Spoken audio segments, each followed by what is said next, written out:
Hello everybody, welcome back. Today we've got a more serious video. I recently traveled to Western North Carolina to kind of survey the damages that were dealt there from Hurricane Helene, and also to speak with a bunch of people that live there in various locations. Those people are hurting real bad. I wanted to be able to give voice to them, so that way people who don't have an idea of what's going on or don't have any first-hand ground-side perspective of the situation there on the ground in these small towns, so that way they could get the first-hand perspective from these people that are living there and currently experiencing this. There are hundreds of people who no longer have houses. There's a lot of people living in tents that used to have a house before this month. Home was either taken away from them from a mudslide or from the river ripping it off the foundation. I was fortunate that I was able to do something to help. So I traveled up to Western North Carolina and I did some work with Save Our Allies and also the Independence Fund. I was able to bring up a ton of food that was donated from my unit here in Camp Lejeune to bring up there to give to people so that families could get food like non-perishables and stuff like that. I was able to raise about $5,000 in fundraising to buy 6 generators and a whole bunch of propane for those heaters, and we brought all of that with us as well. We spent a large majority of my time up there flying around in helicopters, and I got to give a shout out to those guys from Kentucky. They brought us for 3 days solid. They were just flying constantly all day, every day, bringing us to austere locations where people couldn't get to by vehicle and bringing us to locations where they were maybe a little bit more secluded and harder to get to with vehicles. And we were able to deliver all of the supplies that I brought up there, and also we were able to distribute a bunch of supplies that Save Our Allies had on site. In any case, this is how my experience was.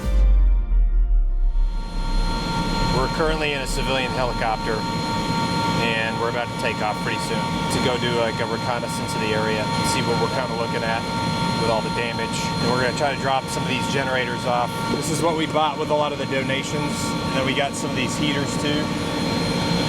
Got some propane, some heaters. We'll see how this goes.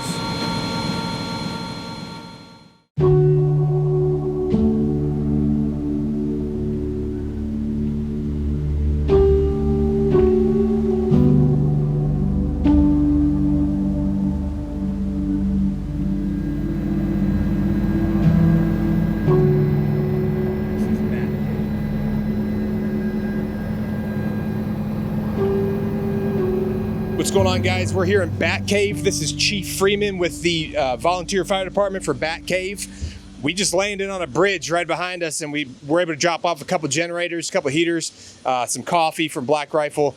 What kind of things have you guys been seeing out here? You guys been doing a lot of work for the past few days? Oh, absolutely. It's been phenomenal. EOC and everything has been helping out. We're just in the remotest part, and the first few days, the only way in and out was by helicopter and stuff. Yeah, so and you're able to get cars in here now? Yes, but we need to keep people off this for at least another week so they can make it safe. Okay. My concern now is nobody is trapped. We're past the recovery, the initial response. Yeah. We're into the recovery mode on this. Okay. And we just need the public that doesn't just live here to stay out another week so we can make it safe. Otherwise, we're going to have people running off into these ravines. Because DOT has done tremendous work getting these roads open, but they're building them up right now. They're building them up. We got access to Batcave and up number 9, but we need to keep the public out so they can now make those roads safe. And we can get the essential stuff in by ground and not have to rely on the helicopter as much now. We're into that phase of it. Okay, what type of supplies do you think you guys still need the most of up here, just so people have situational awareness? Everything is pretty much settled out. It'll be the long haul a few weeks from now. Okay. So the main thing is to keep the public out of here so we can get it safe for we've got some residents we flew out that need to get back and get their vehicles out. And we're almost to that stage in a few more days. Once they finish building the roads out? Right. Okay. But you guys are doing good. Do you have enough food, water? Yes, everybody's got enough food, water, supplies. Okay. We're actually overrun with them now. Good. And we're good on the generators and that sort of thing. Yeah. For the next few weeks. So, it would help if they concentrate on other areas. Okay. Because, like I say, and we've had little communication because everything went down. Yeah. And that's why we're still having people come in thinking we're trying to get to people and rescue them.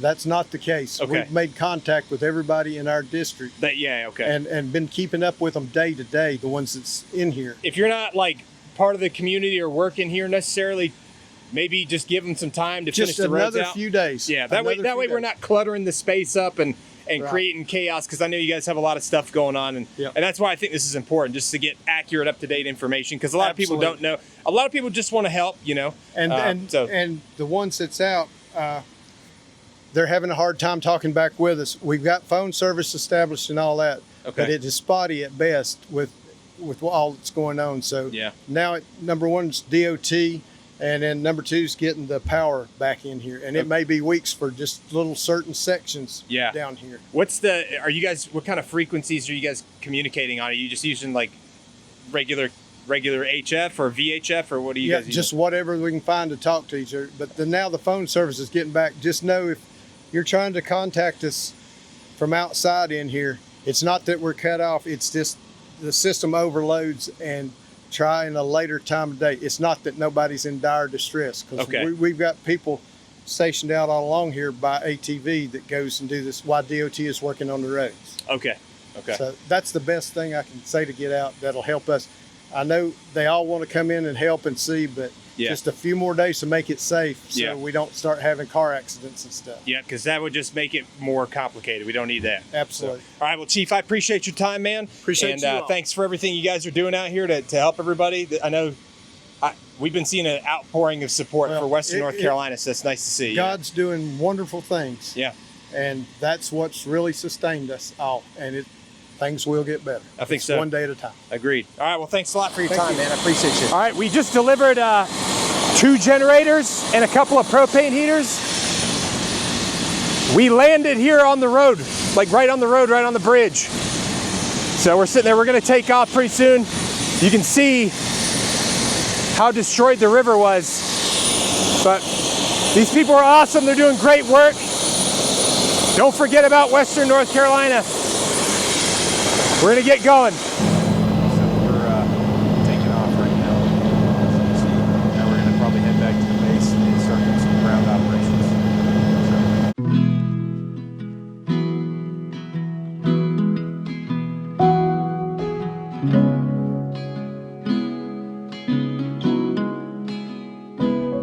We find ourselves starting from scratch, brick by brick.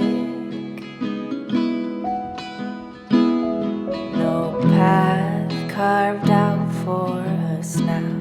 The brush is thick.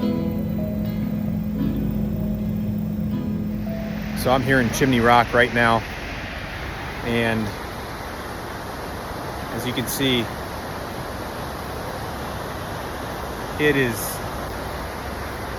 it's unreal, the devastation here, man. If you want to help support Chimney Rock, go to their Facebook page. So they're gonna need all the help they can get for rebuilding. So this is the Old Rock Cafe here in Chimney Rock. You can see all the debris outside. That video you saw with all the river flowing, that's what it looks like right now down there. And we're getting ready to do an interview with the owners of this store that own Gales, that's been around here since 1947. We're gonna interview the store owners, and we're gonna give their story out there so that people can hear what they've experienced and what they're doing to rebuild Chimney Rock. These are the owners of the original Gales. Was it founded in 1947? Correct. It's been here for a very long time, since just post World War II here in Chimney Rock, and they own this store. They've been around here for a long time, and We moved back here and we've been running it for 46 years. been running it for 46 years. Got into business with my parents. They got out of it. I continued it on. 46 years. What's it been like experiencing this whole thing? I can't even imagine like the devastation and the pain from this event. The pain lasted very shortly. The inspiration took over, and I'm going to bring it back. I'm going to clean it up. I doesn't know whether I'll do a shop again or not, but I want to be the one to bring it back to what it looked like before the flood. Do you guys want to restore this and restore your shop and reopen if you're able to? Well, we don't know about that. We just want to restore it back to what it was before it got wiped out. Then we'll decide what to do. When did you guys move here to Chimney Rock? We moved to Batcave in 1978. That's when we got married. 1978. The Batcave. Okay, so you've been down here for a very long time. Oh, I've been working here since I was 10 years old. 10 years old. He grew up here. We had a Coke machine inside, so Lance crackers, bottled Coke, apple cider, crackers. Then we had a snowball stand on the corner, fresh popcorn, fresh snowballs out of the grilled ice. It was great. That sounds pretty great. Where are you guys staying? Is your home okay? Our home is okay, but it's inaccessible right now. The driveway was washed out in Batcave and some of the roads and bridges. Yeah. So we're staying at my brother's place in Laurel Park, outside of Hendersonville. Okay, outside of Hendersonville. We're fortunate. I know where Laurel Park is. A lot of support. That's good. Yeah, the 101st Airborne's out here too, helping clean the streets up, helping clean up a lot of the areas here. There's a ton of mud and debris left over from the storm, so that's been awesome to see. I know that you can see like the sidewalks here. It was done. We're ready to go, man. Yeah. We had just done this renovation for our streetscape. We were all excited about the celebration. Just finished it. Just finished it. God, Governor I'm Cooper sorry. was here. He stood in front of my shop, had his picture taken. He was great. Yeah. And he had been here before in the flood. I said, Governor, it looks a little different. He said, Steve, it looks great. That was before this. Yeah. What are your hopes for the shop and the storefront? What do you want to do with it in the future here? I think basically we want to pass it on to someone that really cares about a community and let them be the next generation of who takes care of the shop in our area. Yeah. Yeah. We live in Batcave, and they're not going to do the road for several years to get here. Yeah, the Department of Transportation's in the process of trying to connect the roads again upriver up there. I see them working. They've been working tirelessly. We came out here yesterday too. They've been working day in and day out trying to reconnect the roads and get it to a place where you guys can drive out and the residents can safely drive back in to go to their homes to check on their homes. Right. Is it currently that they don't want people coming in here unless they like have a reason to, because they're trying to? We don't want the looky-sees. We don't want the people driving up and saying, oh, I see you had a flood. Are you affected? I don't want to hear that from anybody. Yeah. I don't need to hear it. Yeah. Yeah, well, you don't want the tourism piece. That's not. I don't want it. Yeah, what the important piece is like getting you guys what you need and getting the support that you need. And I know that they have a Facebook group. We already talked about that. The Facebook group is important because the Chimney Rock Facebook group has fundraisers on it that you can donate to help contribute to the restoration of this town after this disaster. So again, make sure you guys go to the Chimney Rock Facebook page and check that out. I know they got a Give, Send, Go set up as well. So are you guys originally from this area as well? I'm from Batcave. From Batcave originally? Yes. I'm from Michigan. From Michigan? Yeah. When did you move down from Michigan? I met Steve.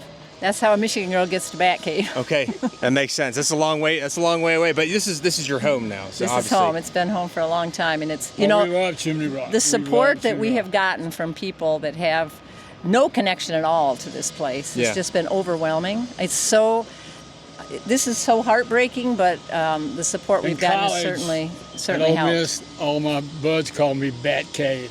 They called you Batcave? So when they saw this on the news, I got calls from all over the country.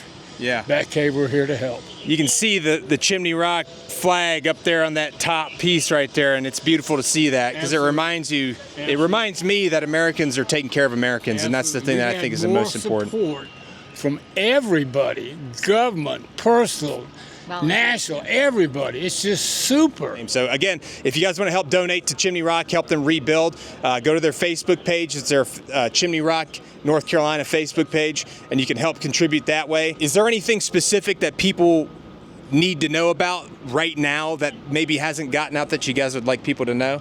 Well, it's a disaster. It's just catastrophic, and we just need the people who want to see it. Don't tell the people you're trying to get in through, don't tell them a story so you can drive up and take a look. Yeah. We don't want you. We don't need you. We like the people who want to help personally. Yeah, so if you don't want to come here to help, don't come to just sightsee. Right. Gotcha. Right. That's fair enough. Well, I appreciate your time. I'm terribly sorry for everything that you guys have lost.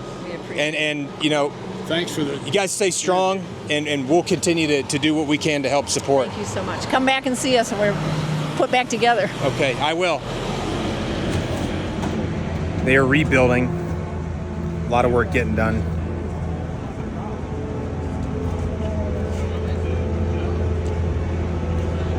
The 101st Airborne is out here.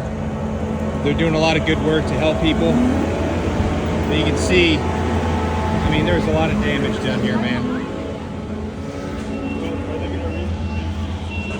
Chimney Rock gem mine. Water was pushing down. We're still cleaning up stuff. There's a lot of work to still be done. But I think they're gonna come through. Here with Corporal Owens and Specialist Curl. You guys are with the 101st Airborne, correct? Roger that. Yes, yeah? Yes, sir. You guys came a long way to come down here from Fort Campbell, Kentucky, yeah? Yeah, about a 10-hour drive. Oh, you drove? Long drive, sir. We Okay. drove down here in all of our ISVs, LMTVs, all of our heavy equipment. Okay. Just to support Chimney Rock. How long have you guys been here for now? About 4 days total. A week on Sunday. A week on Sunday? Yes, sir. What kind of work have you guys been doing to help the community down here? For Chimney Rock, we've just been mainly helping clean out these businesses, making sure like there's no mud in there, pulling out novelties, whatever they have, merchandise. If it's good, we'll sit it to the side. If not, we'll sit it over to like a trash pile, sir. Okay. Help transport, clean the streets. Yeah, do you guys have engineers too here that are like helping rebuild stuff? We do have engineers here as well. We also have like our battalion size element broken off and branched off into Alpha Company and HACs out here. And then the rest of the companies are all split off, helping support other people like churches, giving out food, supplying water where it's needed to the local community. That's awesome, man. Like, you guys are really doing an amazing thing for these communities. I don't think people realize the good work that the Army and, like, not only the National Guard, but the 101st, the 82nd, there's a lot of you guys out here that are working every day, day in and day out to help these people and to, like, help them get back to a place where they can, like, sustain, because it's going to get colder. And, like, we're trying to get as much infrastructure back here so that when it does start getting colder, that hopefully they have power and stuff like that. So, where are you guys from? I'm from Columbus, Georgia, born and raised. Columbus, Georgia, and where are you? Louisville, Kentucky. Louisville, Kentucky. Okay, so you're in your home state. Pretty much, sir. 2 hours, 2.5-ish. So you can go home and see your families? Every now and then, sir. I will. Okay, do you ever get a chance to take leave and go home, see family? Of course, all the time. Okay, good. Let me ask you this. What have you guys been doing today, recently, as of right now? So there's a store down there, Mountain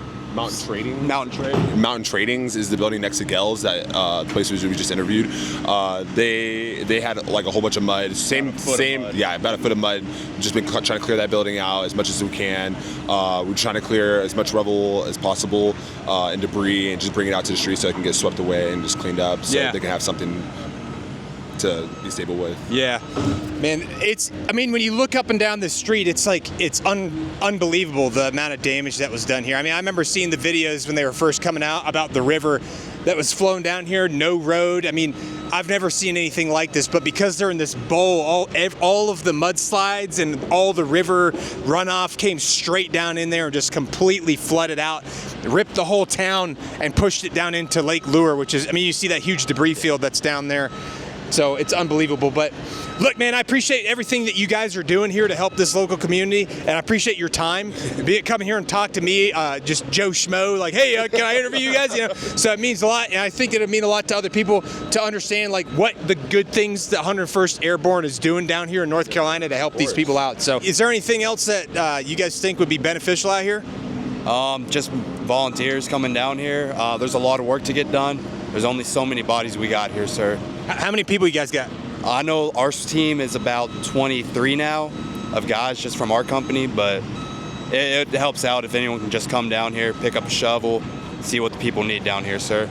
See, that makes sense. So if you want to volunteer, you want to help clean up, that's something you can do. Anyway, I appreciate you guys again. Thank you very much, and thank you for your service here. Of course. What's going on? We're still here in Chimney Rock. If you look behind us, you can see how much devastation took place. There was a house where that white trailer used to be up over there. It's gone. There also used to be a bridge up there that used to connect across the river over in the parking lot of this inn, and it is gone too. So I'm here with Nick and Kristen. They're the owners of the French Broad Inn, correct? Broad River. The Broad River Inn, sorry. Broad River Inn here in Chimney Rock. And if you look behind us here, you can kind of see they're missing an entire wing of the building. It got completely ripped off. There used to be an apartment on the bottom side. It got ripped out completely, and they're just put some makeshift beams in there to kind of stabilize the foundation and hold the building up so they can try to see if they can recover it and restore it if there's possible. How long have you guys lived here for? We moved here in September of 2020. Okay, so you've been here for about 4 years now? 4 years. Where are you guys from originally? Originally South Florida. South Florida. So did you move up here in the hopes to get away from hurricanes and stuff? Yeah, that was the plan. That was the intent, and this is not something that people normally deal with out here. You know, so I think this is the worst disaster to ever befall this area of North Carolina by far. I mean, you guys were here the day that it happened, right?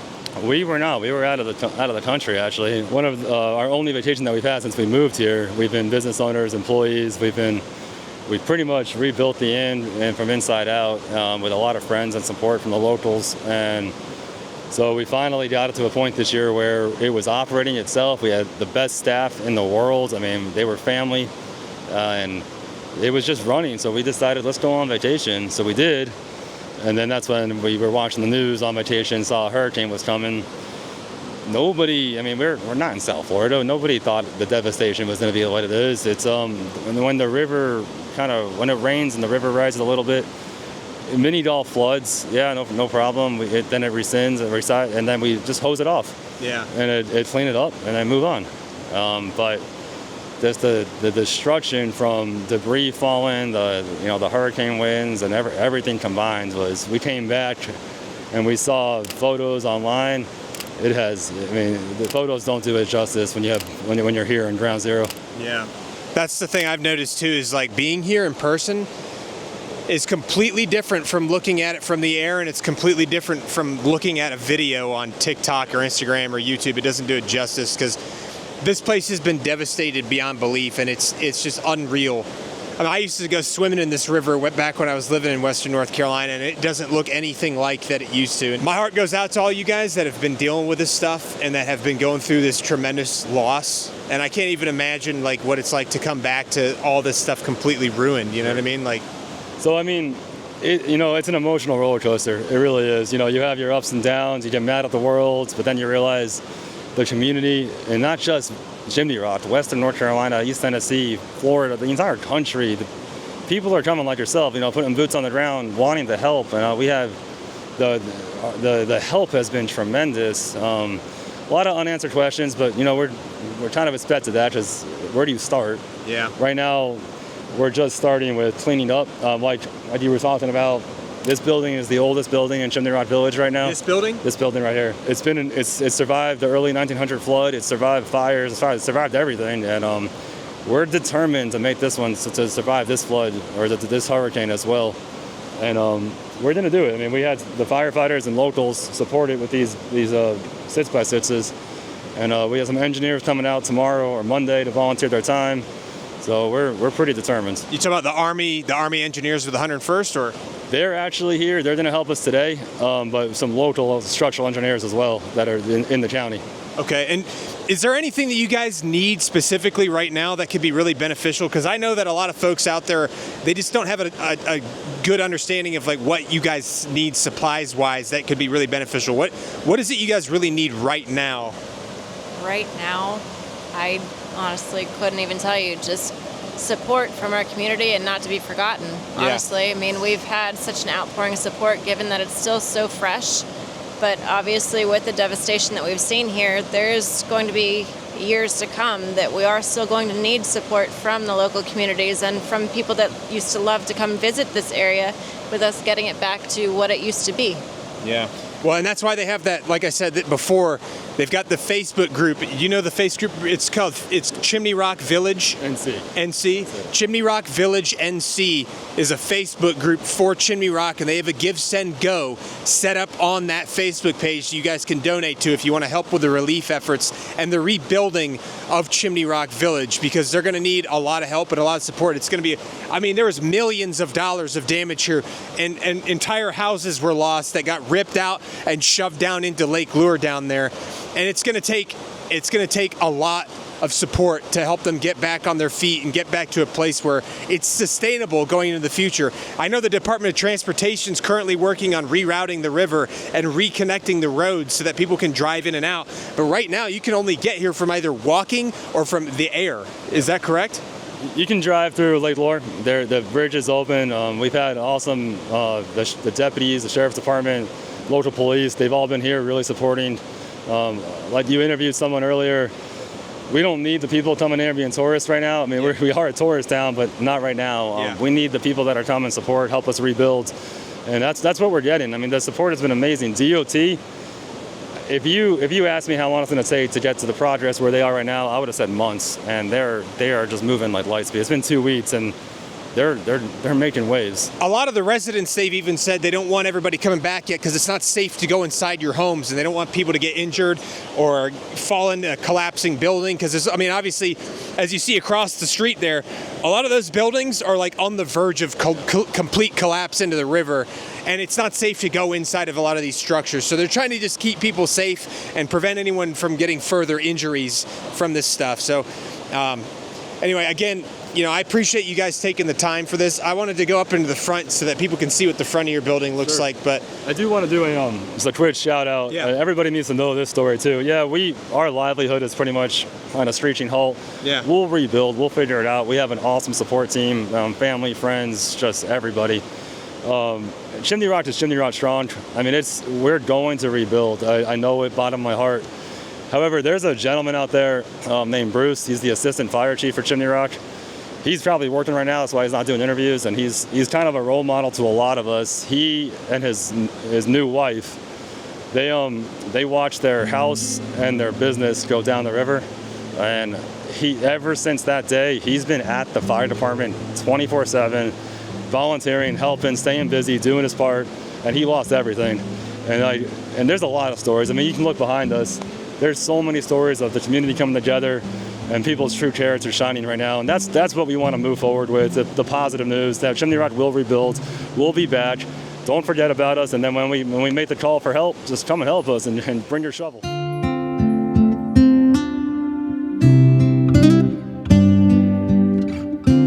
All right, so again, we're here at the Broad River Inn in Chimney Rock. I wanted to get an opportunity to walk in and see what the inside of the business looks like, so that way people can see like the actual damage that happened on the inside of the building. So yeah, if you can pan and show these guys, the 101st is here, and I mean, these guys are kicking ass. They've been crushing it. I don't know if I can curse on this. But yeah, no, it should be fine. Yeah, no, they've been. I mean, obviously, like all this stuff is all coming from inside. It's been, you know, they've been digging it out and like, shoveling it out. I mean, that's unreal, you know. So let's go take a look here. Yeah, this is our restaurant that we opened in 2022 called the Stagecoach Pizza Kitchen. Full bar restaurant, best pizza in North Carolina. Best pizza in North Carolina? It really was. It was phenomenal. It'll be back. It'll be back. It'll be back. 100%. But yeah, this was it. So the river was flowing through here. We just think, we're not really sure. You know, we're not really sure what happened inside. This was okay up front, but the room where the Army's in right now. Yeah. And we're gonna stay out of there because they're working. But yeah, the windows were cracked and smashed, so we think a lot of stuff came in that way. Yeah. Yeah, I think based on how much mud's on the floor, I would assume that you know a large amount of water was rushing here, pushing mud and debris and all kinds of other stuff into the restaurant and the inn. If you go this way, you can kind of look in the kitchen. There was a whole room in that kitchen behind the kitchen that was completely wiped out. Through that door right there, there was, obviously we're not going to walk in here because this was that area of the building. This is where the kitchen was, and that leads right out there into the river. So we're not going to go over there. I mean, obviously this is the bar. You guys cooked a lot of pizzas back there, you said? A lot of pizzas. Yeah, this is Randy right here. She was our head chef here. She cooked a lot. Randy, you were the head chef? Yep, so I was. You were crushing it out here. Yes, I was. How many pizzas were you serving per day, you think? We did a lot. Every day. I couldn't tell you how many pizzas we made. Yeah, but it was a lot. You guys were busy working a lot. Yes. Yep. And you guys, I imagine you've probably been helping them out, rebuild everything and clean stuff out. Yeah, as much as we can.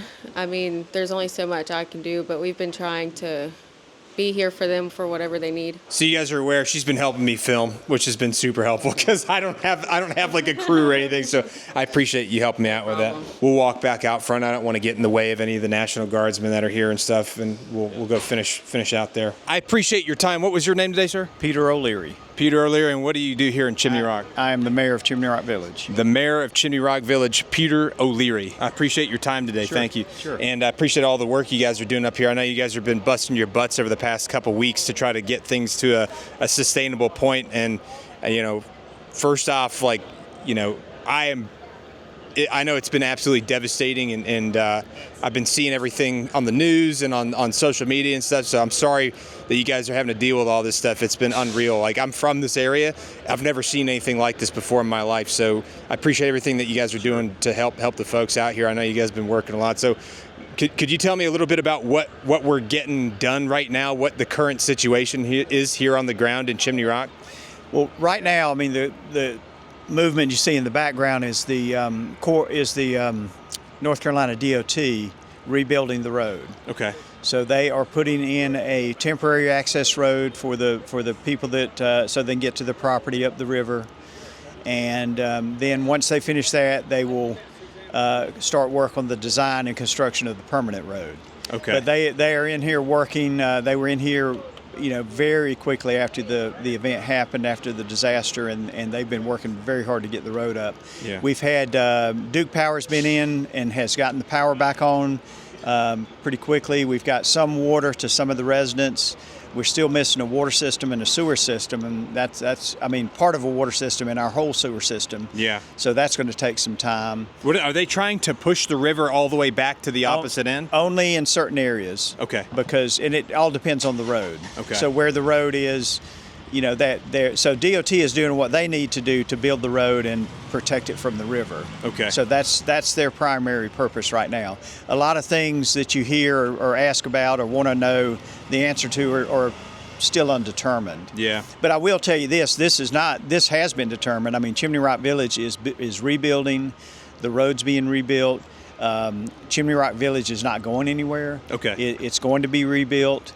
It's going to be rebuilt better than it was. What's the biggest challenge that you think you guys are facing currently? Is it like having to do with like the landowners that lost their entire property because it was swiped away from the river, or is it other things?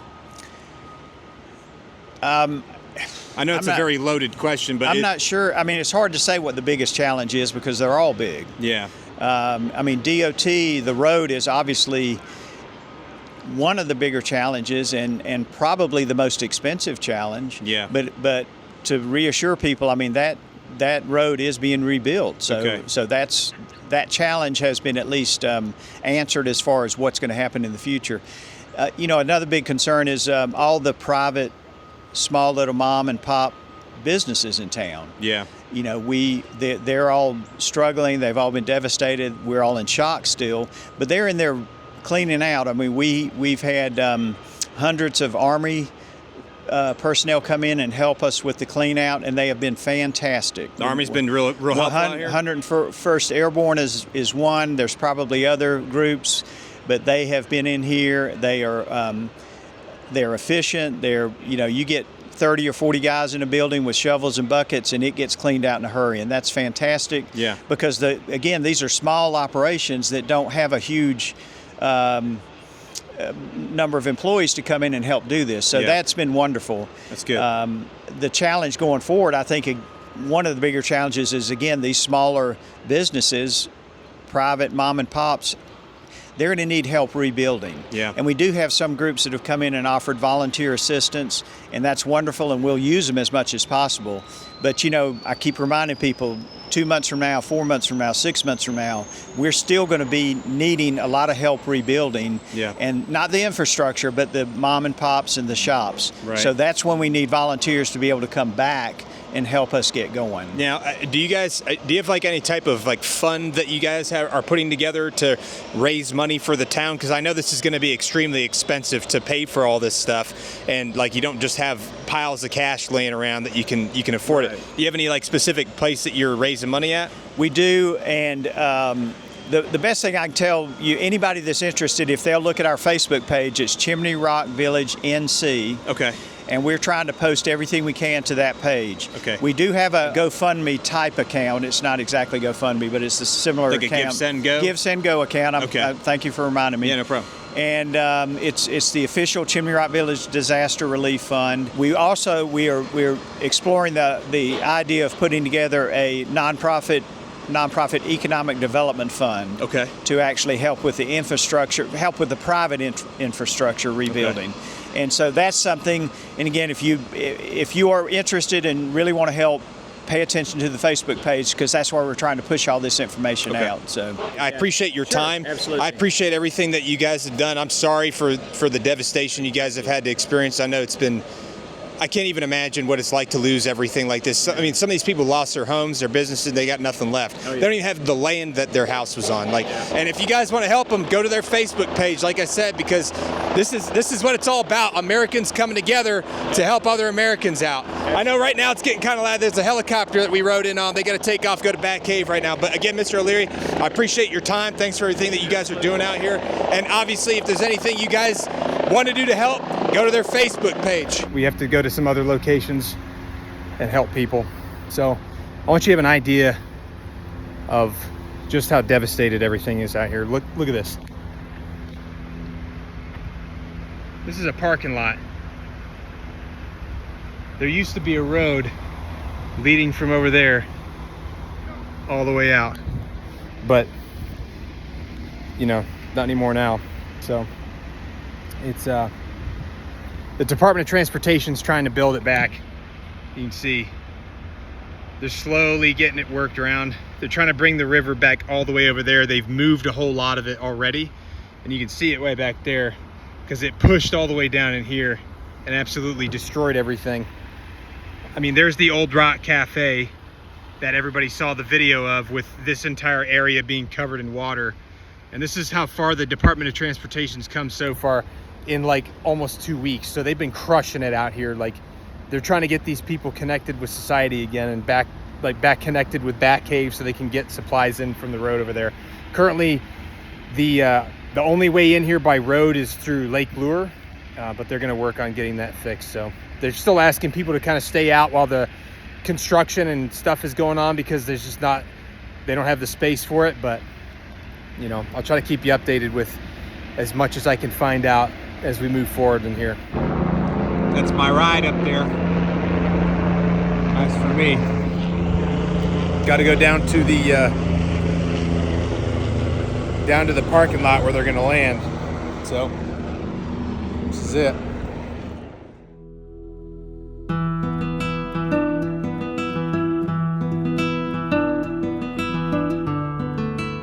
Good morning, everyone. I'm up here in Asheville today, getting ready to start some things this morning. We're making some coffee real quick. This is, you know, the western side of the city, but I'm up here with Save Our Allies and the Independence Fund, and we are going to do some work with the local communities and find out who needs some of the generators that, you know, we bought with the money that we raised, and also the propane heaters that you guys helped me raise money for. So I'll keep you posted, and I'll record as much as I can, document as much as I've seen on the ground as possible, and you'll be the first to know.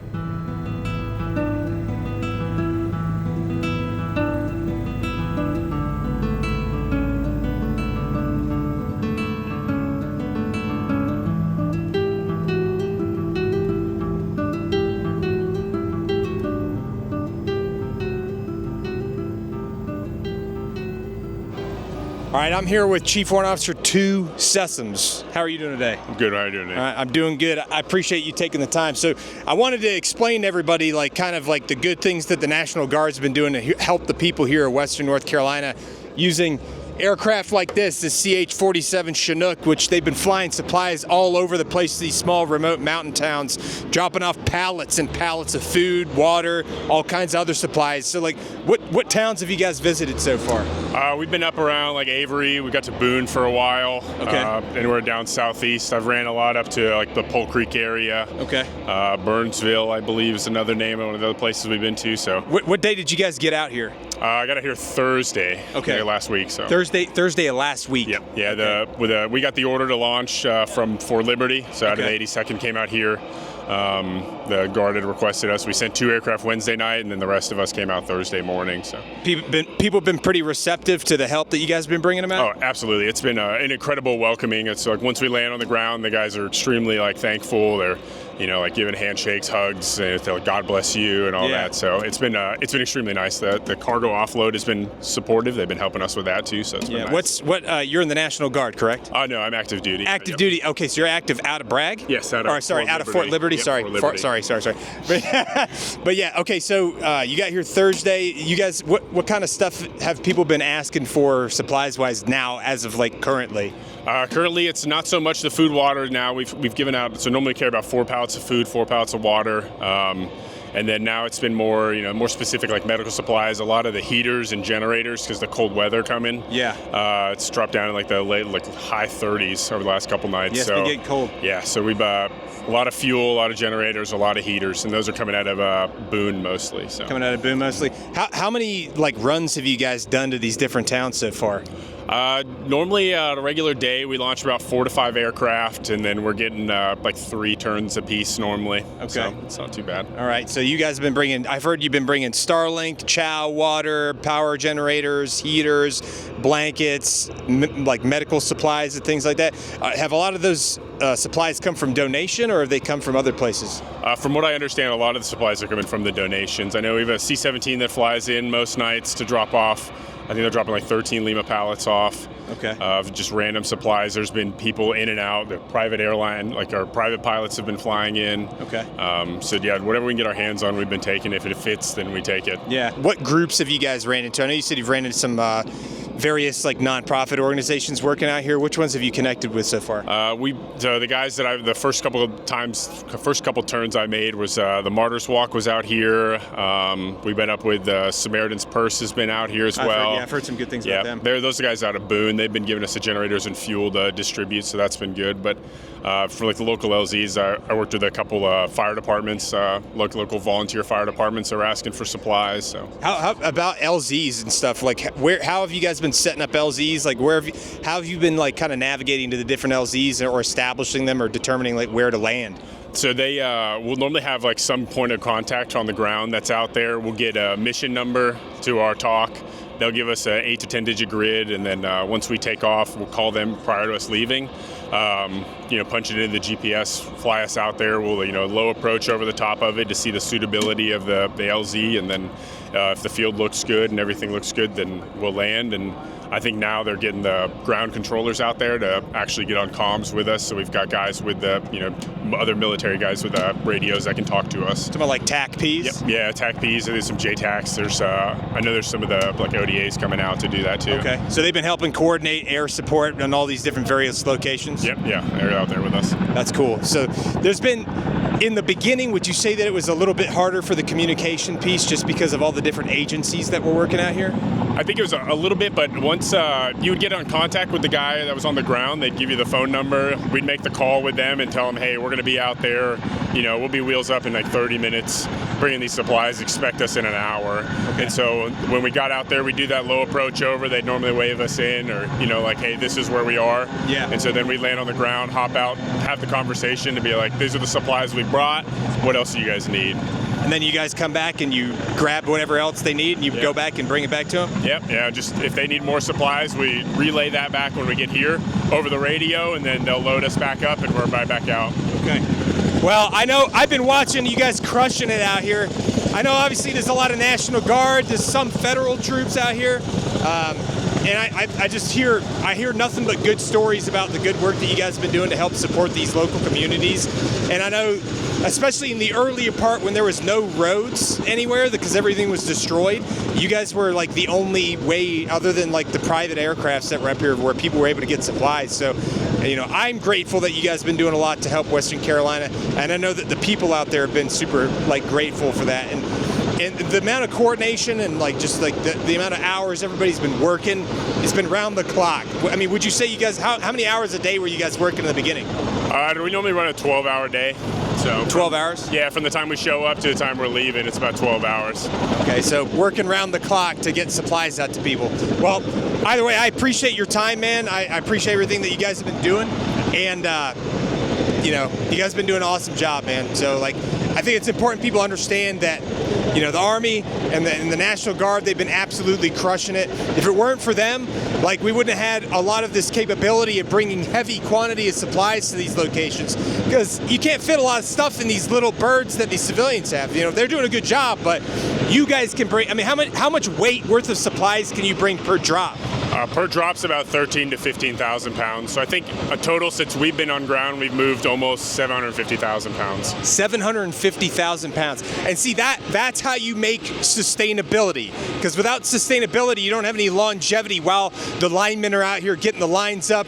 The people that are working on the water lines, getting the water lines back up, they need this type of aid to sustain to get to that place, you know? So you guys have been crushing it. And either way, man, again, I appreciate your time and I appreciate you telling the story, and keep doing good things, man. Yeah, thank you. Yeah, appreciate it.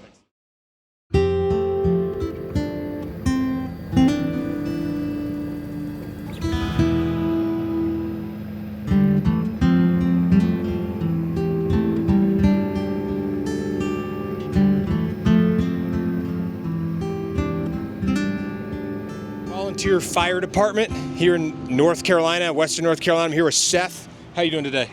Doing well, hanging in there. All right. How have you lived here your whole life? Yes, I have. Born and raised. Okay. And now, do you work? You work at this volunteer fire department? Yes, sir, I do. I've been a member for several years now. Okay. And you said, is your father the chief?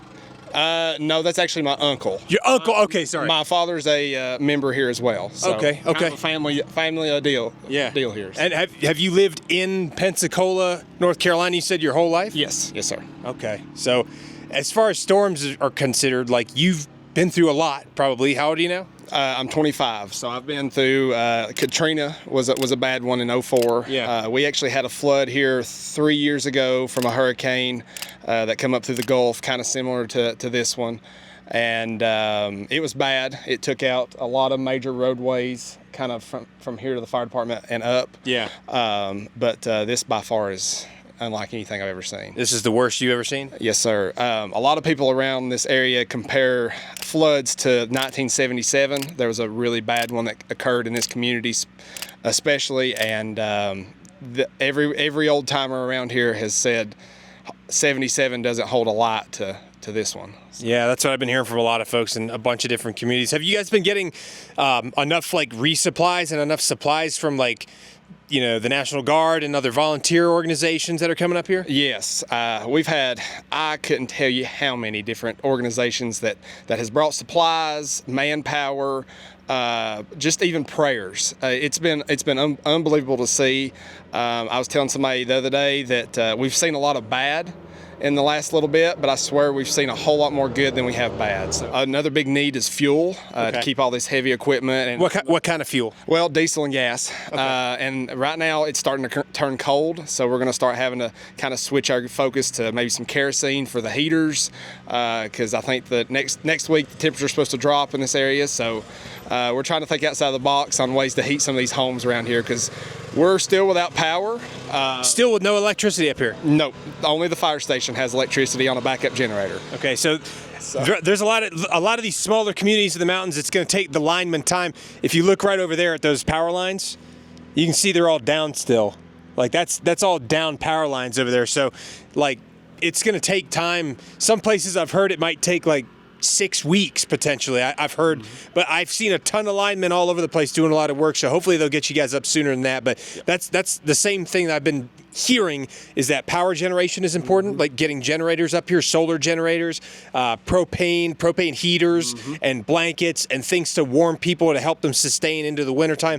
You said you have enough food and water, right? Yeah, food and water we're fine. But like you mentioned, it's going to take a while to get some of these crews. Actually, those two poles right there you're looking at are one of the few that are actually standing in our community. Most of them are snapped or washed away totally. Jesus Christ. Was this whole area flooded? Because it looks like there's a river down there. Yes, sir. It actually got up right here to the bank of our fire station. Oh, wow. And it stretched all the way to the other side of the whole river there. When did that start to recede?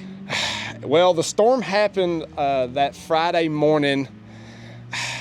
I would say it started to recede by lunchtime that day. Okay. But it took probably 2 days for it to kind of get down far enough where we could even get up the road Yeah. in a pickup truck. So Because it was too flooded out to even drive so on. flooded out. And then even then we were kind of guessing if the roadway's even there, you know, because we couldn't tell what was in front of us or not. So Has anybody given you any type of estimates on when you're going to be able to get power up here again?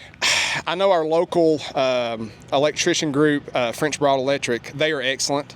They're working around the clock, I'm sure, right now. They anticipated maybe in the next 2 to 3 weeks to kind of have the main strip of Pensacola with power, but still, that doesn't take into account to all these side roads and side homes. So. Yeah, that's going to be the real trouble, is getting a lot of these folks that live on the side of a mountain, power lines back up to them and stuff like that. Are you able to get out and in from the roads? Like, are the roads all lead out? You can get to Asheville from here if you need to and things like that? We can. A lot of the roads are just a single lane road, and the DOT is working on them, so they're shutting them down. So you may be waiting an hour or two, and what used to be an hour trip to Asheville may turn into a half a day trip. So is it an hour trip from here to Asheville normally? Typically, yes.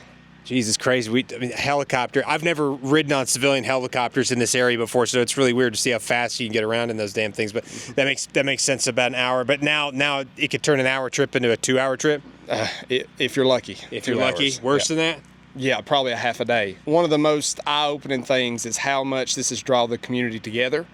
I've talked to, I don't know, thousands of people that I would never have met if something like this didn't occur. So in a roundabout way, it's kind of a blessing that it happened, because it has really brought our community together. And it's been such a great thing to see. Yeah, that's the one thing, the one upside, one positive thing aspect to this horrible situation is that it has brought a lot of people together, and people have come out from all over the country to come help their fellow Americans. So that's really nice to see. So anyway, Seth, I appreciate your time, man.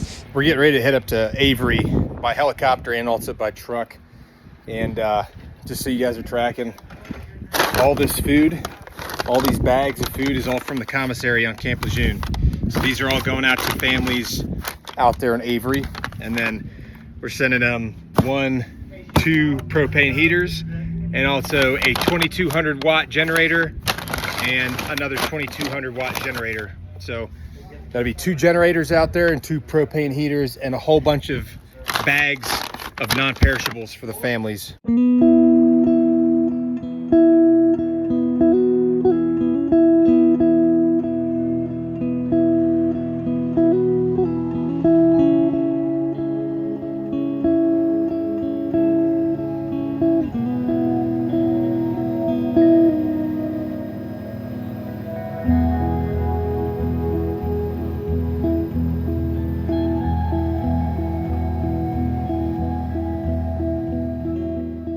So I'm currently at the Avery County Airport. It's a little tiny airport, and as you can see, there is a ton of supplies. I mean, unreal amounts of supplies. Look at that. Check this whole warehouse. All this stuff, all donations, all contributing to the cause. I mean, there's just, that's all that water, tons of canned goods, tons of non-perishables, clothing, pads, tampons, diapers, tons of diapers, toilet paper, dog food, cat food. I mean, look at this. That is freaking awesome. Rice.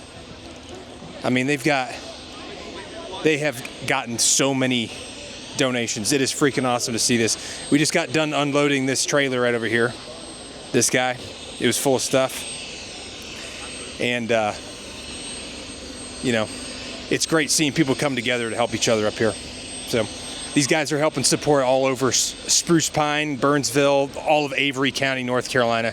So also they have a clinic here, like a temporary medical clinic. So if you know anybody that needs any type of medical stuff, up here's a place you can go.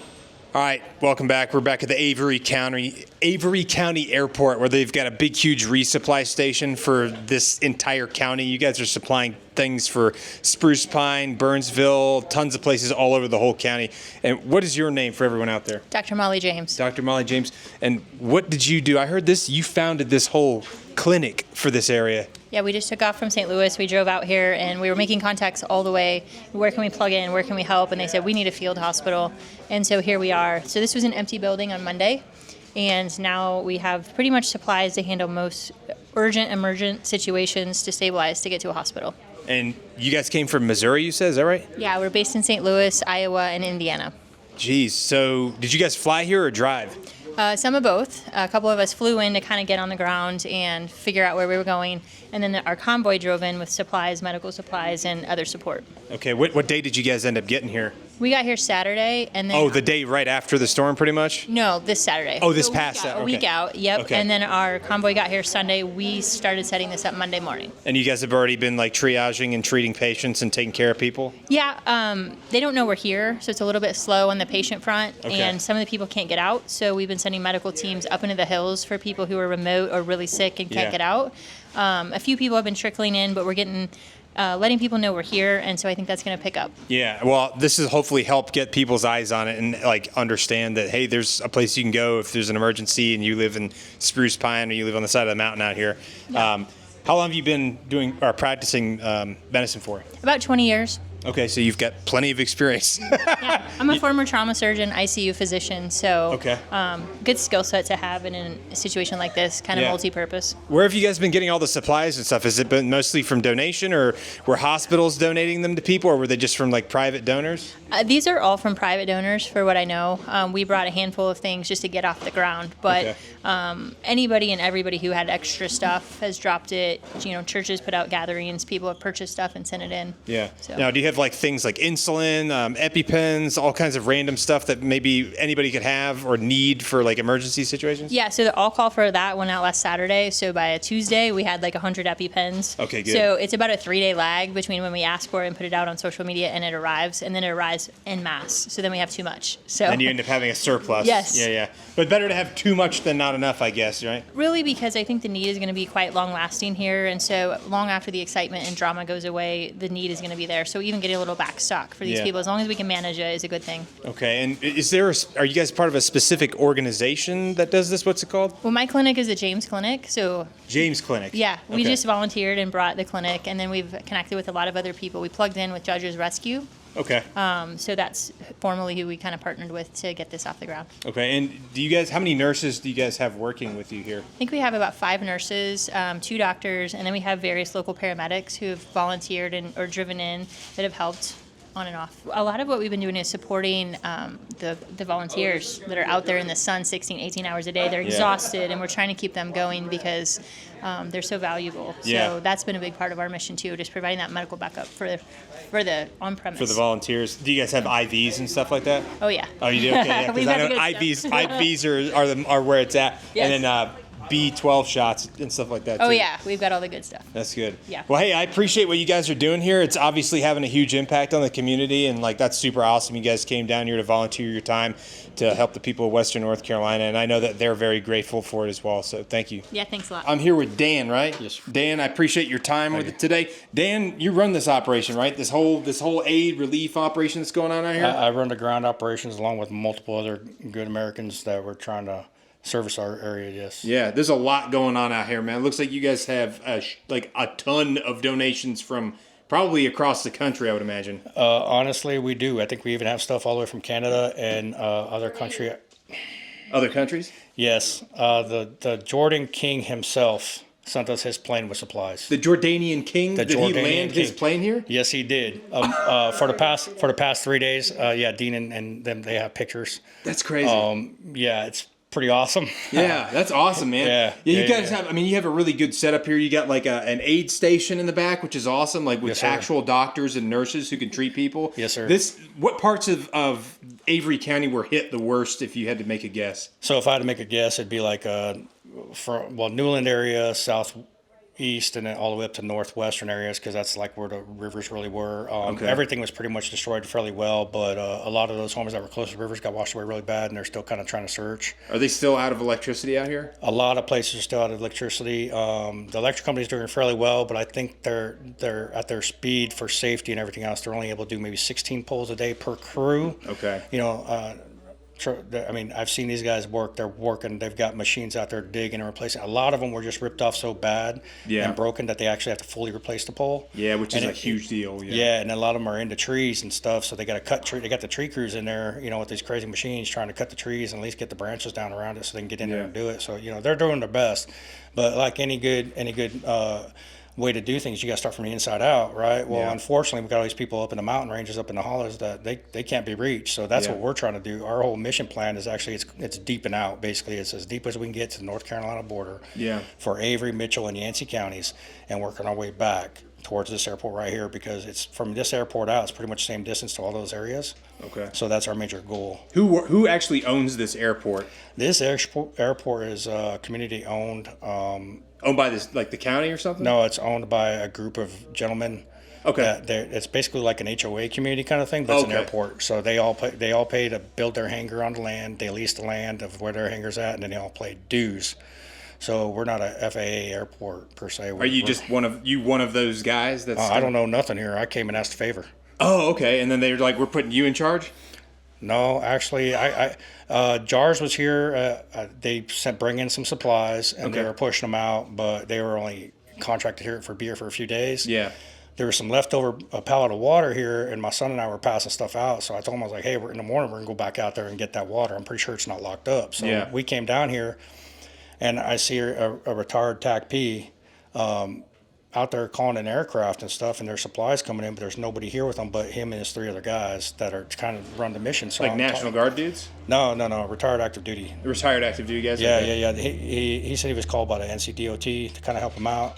He's a really good guy, so I believe him for sure. Yeah, and you're a veteran yourself, are you not? Yes, sir. Ranger battalion guy? Yes, sir. Okay. So we came in and helped out and got them, and he's like, "I need somebody to help me on the ground." I was like, "Okay, I got it." So me and my son, we parked the truck and we just started running. We went from literally having 1 pellet full of water to this, and there's a ton of stuff out there. Everything from pet food to diapers to pads to tents, sleeping bags, chow, everything. Yeah, we got all kinds of clothing for all sizes. We even have some farm animal food that we're trying to get out to the locations where people are trying to take their farm animals to. They need that too. Yeah, because I understand I know of 2 places so far where there's basically it's a farm animal shelter, I guess. Okay. So we're gonna try to get this food that we have. I'm gonna get the locations of those for sure, and I'm gonna take it and drop it off with them. So they're helping the community with their animals, so we're gonna try to help them with food to help that process. Do you guys have people that are rotating out, just doing drops with vehicles that can make it out there? Or are you doing all this by air? Both. If we can get out there on the ground, we'll try to push out on the ground. We've got guys in UTVs that they'll drive out as far as they can with their vehicle, unload. Yeah. UTVs are fully loaded and they'll drive out. Sometimes if they can, they'll just drive the UTV the whole way. If we can get helicopters on the ground, because they're smaller, we can get so much in them in those smaller areas. Right. So we get a couple 100 pounds in that thing, fly it out. Usually the essentials. Like those things, you gotta have a smaller generator. It's only for medical supply kind of stuff, and maybe running a refrigerator. But it's something to sustain them until we can get to them better, or at least until the power can get back to them. Yeah, I was able to bring a few generators up here. We did some fundraising, brought some generators up here because I was told that was what was needed really bad for that very reason. Right. Because a lot of folks don't have power still. And this is the important thing to remember. Asheville's got power, right? Because it's a big city and that's a priority, and FEMA's there and all that stuff. But these small places like Spruce Pine, Burnsville, Barnardsville, Marshall, a lot of these places still don't have electricity. They're not supposed to get it back until 3 weeks, apparently 4 weeks. Some of them have been told. Yeah, it fluctuates daily. I mean, there was one gentleman, he came in here, he said he got a text message that said 6 months.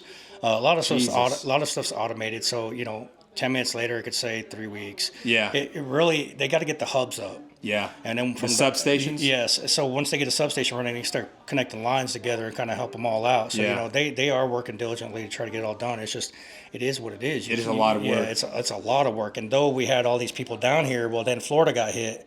So a lot of the southern states supporters, they had to send people back down there to support Florida as well. Yeah, they got hit pretty hard too. Right. With Milton?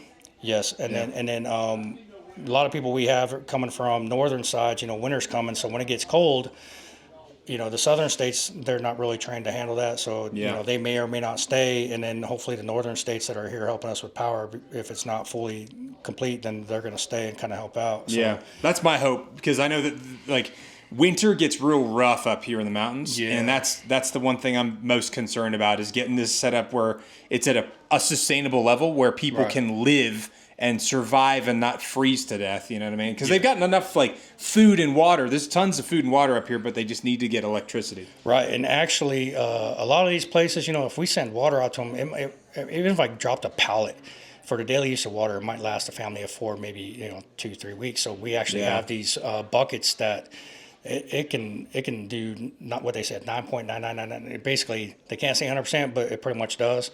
You can actually dip that bucket in the stream and fill up water for a family of 4 pretty much the rest of their lives. It's a long time. It like disinfects the water? Yeah, well, it purifies it the way it is, the filtration system, and it has a full kit that goes with it. That's kind of cool. Yeah. So and then we got these bags that they don't last as long because they're bagged. They're a little bit smaller, but like they're platypus bags or something like that. I've seen different something ones. Filtration system. Yeah, actually, if I can get somebody to go grab me one, it'd be great, and I'll show it to you. Yeah. That way, it's pretty cool. The buckets are pretty cool too, but those are outside, and there's too many people out there right now. If I go out there, I'll never make it back to you. If we go out there, we'll get pulled into a whole bunch of. I know these are seen all over the place. These actually are specifically Sawyer bags right here. I've seen some off other brands and all that stuff. I won't say off brand, but other brands and all that. Some clear bags, but this system right here was donated. It's a simple thing. You fill it up with water, put a 2-liter bottle right here, screw it on there, flip it over, fill it up, filtrates the water. And then when you're done, you just, disconnect it, turn it over, close it back up, do it again. I think it says like you can get, so it's 2 gallons, holds right here for this one. And, it shows right here you're hanging and all that stuff. Yeah. Does it say how many uses you can get out of it? Yeah, it's 100,000 gallons for this one. 100,000 gallons of water. Yeah. So this is for sustainment. Yes. So, yeah, this is the stuff that's important right here, is the sustainment piece. So that's my hope, that more people like bring filters up there for these folks in the mountains, bring life straws, bring this type of stuff, like things that they could drop in for people that live on the sides of mountains that can't get out because their driveways and the roads are completely gone. That kind of stuff. So anyway, Dan, I'm sorry. I know you're busy, man. I wanted to at least talk to you. I appreciate your time a lot, brother. Appreciate you. Thank you. Yeah. And like I said, we're just a bunch of Americans trying to help fellow Americans. That's what it's all about. We are. God's brought us here to work together. That's how it's done. Americans helping Americans.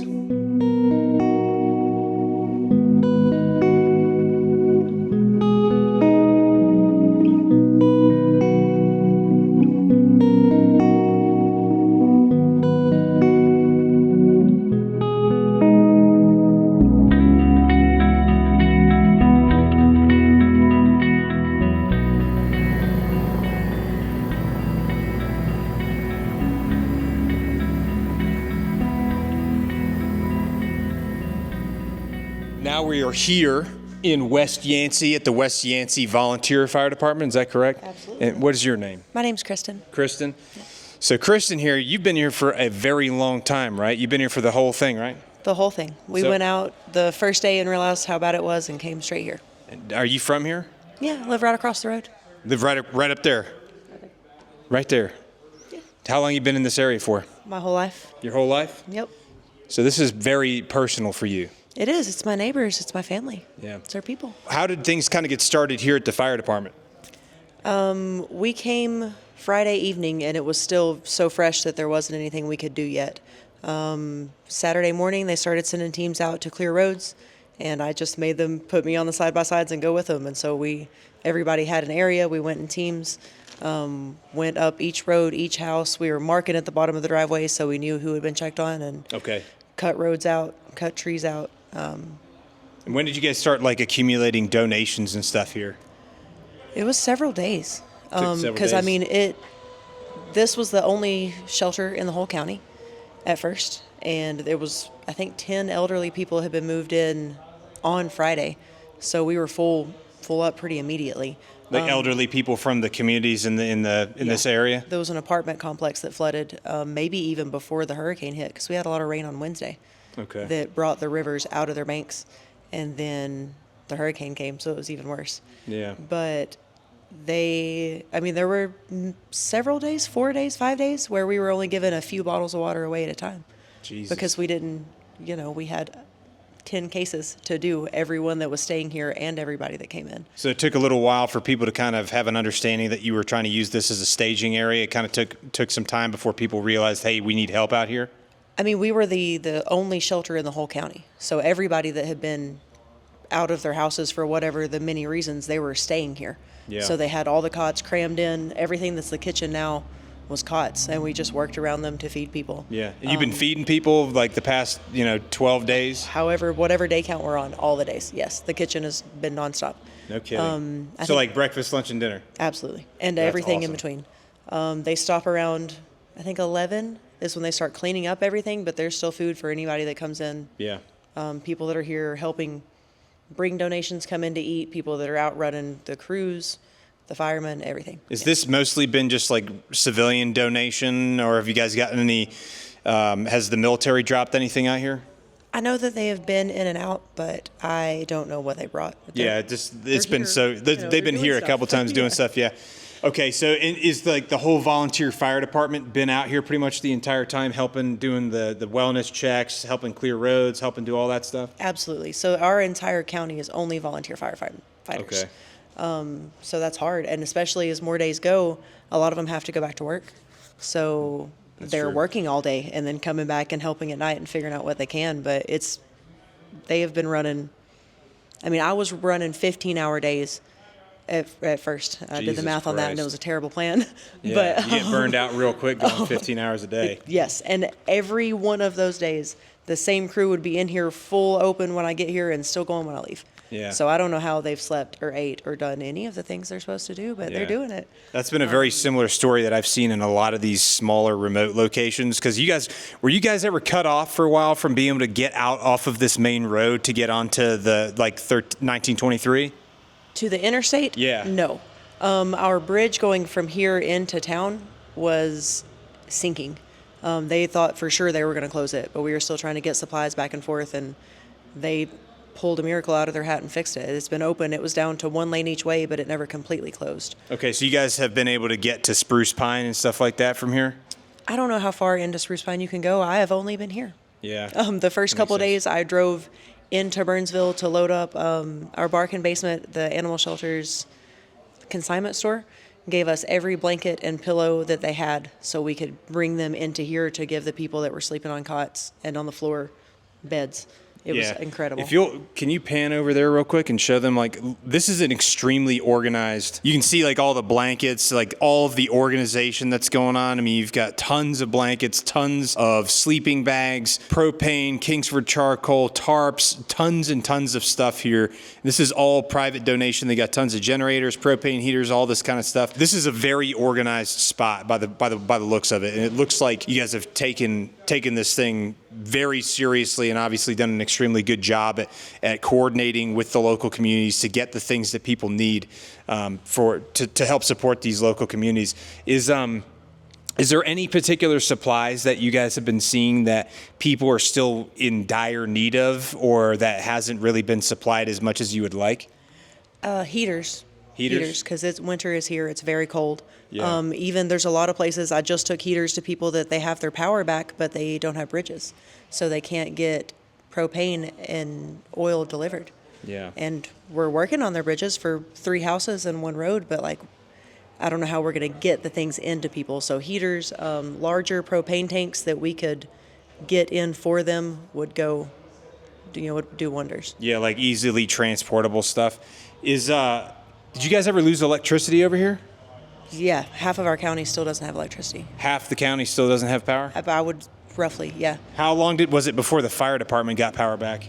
They have generators, so that's why they were the only shelter, and they had it going. And they did have fresh drinking water, but they were kind enough that they were filling up everybody's jugs for drinking water, and they were filling up the fire trucks and taking the water to, when they moved the shelter from here, they moved it into county, and our city water washed away.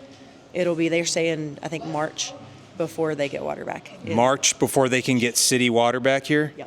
So if you don't have a well right now, you're going to be hard up. Yeah, so it looks like we have enough water. It looks like we have so much overrunning, but It's so many people. So that's It's not enough. It's not enough. That's going to be something that needs to be consistently resupplied and provided over an extended period of time, especially as we go into the winter time.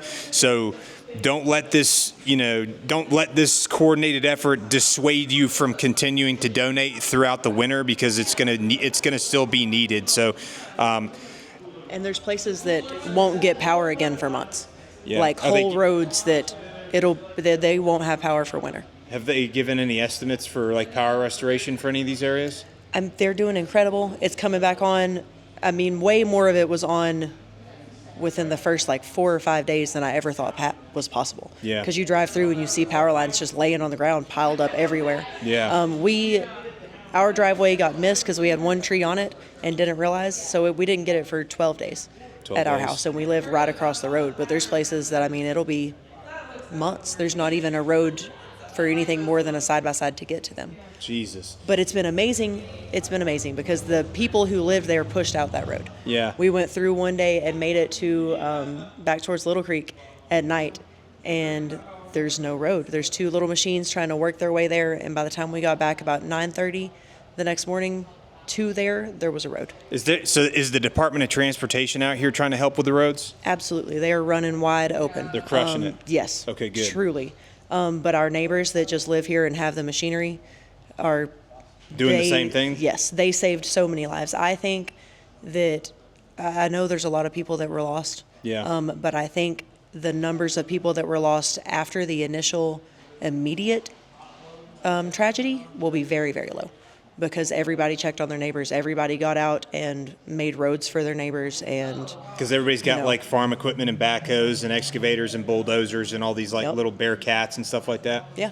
And the fire department was coming through, but it was everybody on their own personal side-by-sides. Yeah. Going out and getting, and we did it all. It was incredible to watch them work. Yeah, that's one of the best thing. The silver lining to this entire tragedy is seeing the amount of Americans and neighbors and communities coming together to help each other, and that's been one of the most inspiring things to me personally. And I'm hoping that it will inspire other people out there, other Americans, if this kind of a catastrophe happens in your local community, to remember to take care of your fellow American, because that's what it's really all about. I think the founding fathers would be very proud of us in that aspect, because that was like the original intent of the country, is to give everybody these personal liberties so that they can depend on each other and to take care of one another and take care of your neighbor the same way you would take care of your own family, which obviously has been happening here. And that's awesome to see. Don't wait on the nearest tragedy to come to you. Go meet your neighbors. Yeah. Go make friends. There's people here that, I've lived here my whole life, right across the road, and there's people that I've never met before that are incredible, and I'm so glad that I know them now. But don't wait for something awful to happen. Yeah. Meet your neighbors. No matter what you feel is different, you have more alike, I promise, with the people around you than you think.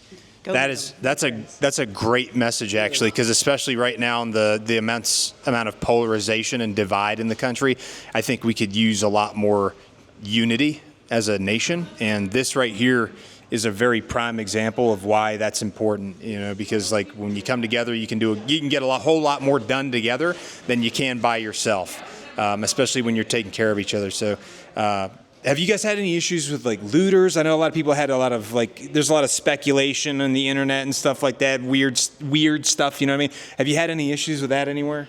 I feel pretty confident that 99% of anything bad that you've heard isn't happening. Okay. FEMA's not taking supplies. People aren't. It's not a thing. Yeah, it's not a thing. That's kind of what I thought too. Yeah, of course we wish that we would have gotten FEMA and Red Cross or any of those things quicker, sure. But they are here, they are doing things. They set up washers and dryers for free and showers in town. So they have been helping? Yeah, they're doing stuff. Okay, good. They aren't doing stuff here at this fire department because we've got it covered, but they are helping and doing stuff. Okay. Yes, there have been looters. The kind of worst that I've heard is people going through into houses that have been destroyed and going through their stuff, and that I get that no one's there, but that's not your stuff. That's still personal property. Yeah. People need to come through and take pictures of what it looks so they can file and get insurance all claims of the and help. all that. Yeah, and it's hard when people have been through and taken stuff. Yeah, because everyone's lost enough as it is. Yeah, there was a fireman had to climb on top of his truck and cut a hole through the roof to get out and through the ceiling to sit on the roof for the storm. It was 7 He feet. sat on the ceiling of the fire department during the storm. Yeah, there's a video on YouTube. It's like a 20-minute video of the whole thing. It's amazing. But yes, it was 7 feet into the building. And they're not, I mean, you could see the river, but it's not close. We're across a road, a big parking, like this wasn't supposed to be able to happen. Yeah. Well, this isn't something anybody out here has ever seen before. No, you know? no one remembered that the rivers could do this because Yeah. it's been 500, 1,000 years. You know, we Yeah, didn't. whatever. It's not that we weren't prepared. It's not that we didn't listen to evacuation orders. They weren't here. We didn't know the river could rise 50 feet up. Yeah. And then 100 feet out of its banks Yeah. or more on either side. I mean, I've seen some videos unbelievable. like that where, like, I saw one video of the river and then a road, and then like it was like 30 feet up to their house, and then all of a sudden they cut to the day of, and the river is all the way up to their like right where their foundation is, and it's nuts. The road's gone. You can't see any. I mean, it's been unbelievable, some of the stuff that I've been seeing. If it's the video that I'm thinking about, we met those people on Sunday. Did you? We did. They were over on Little Creek that we cut in, so it was, we were one of the, not the first ones. They were already, the water had went down, so they were able to crawl across and climb up the piles of roots and stuff that was pushed up on the bridge to get to our side where we were. Okay. But they've got a couple of different videos I've seen, and it's just, I can't imagine what it was like to see that coming. And you're 30 feet above the river, you should be safe. You're way far back. It's not supposed to be able to do this. Yeah. But. How long did it take before the water started to recede enough where people could kind of get out of their homes? So it depends on where you were. We were blessed. We had trees fall far behind our house. We had a few fall in the yard, but nothing that kept us from driving out. Yeah. I came out at 10 o'clock to go one road over to check on my aunt, and her bridge was washed away and the water was everywhere. By the time we drove down 2 miles down the road towards Burnsville and saw how bad it was, and I just came straight back here to the fire department and tried to make them put me to work then. Yeah. But it was going back down in the 40 minutes that I was out for that trip, it went down drastically. But when you watch that video of the guy that had to climb on the roof of the fire department, it was rising. It was from 8 a.m. to 11, it was still coming up. And it drastically up, and it stayed high for hours. Yeah. I don't know what time it finally went back down to where they could see the road. I feel like it was after lunchtime. Yeah. Now, do you guys have enough Starlink and everything out here for people to be connected and be able to communicate with each other? Or? Again, I only know about our immediate community. I haven't been anywhere else. I've just been here. And do you guys have Starlink here or anything? We do. Okay, Yeah. good. Yeah. Good. When did you guys get Starlink? I have no idea. One of the days. It's One probably of- been one a of blur. those You guys days. haven't been getting any sleep, I'm sure. So. Not much. And, Yeah. When you're only here doing the same thing every day, it doesn't really matter what day it is. Yeah, it's like Groundhog Day, Yeah. probably, I imagine. Yes, absolutely.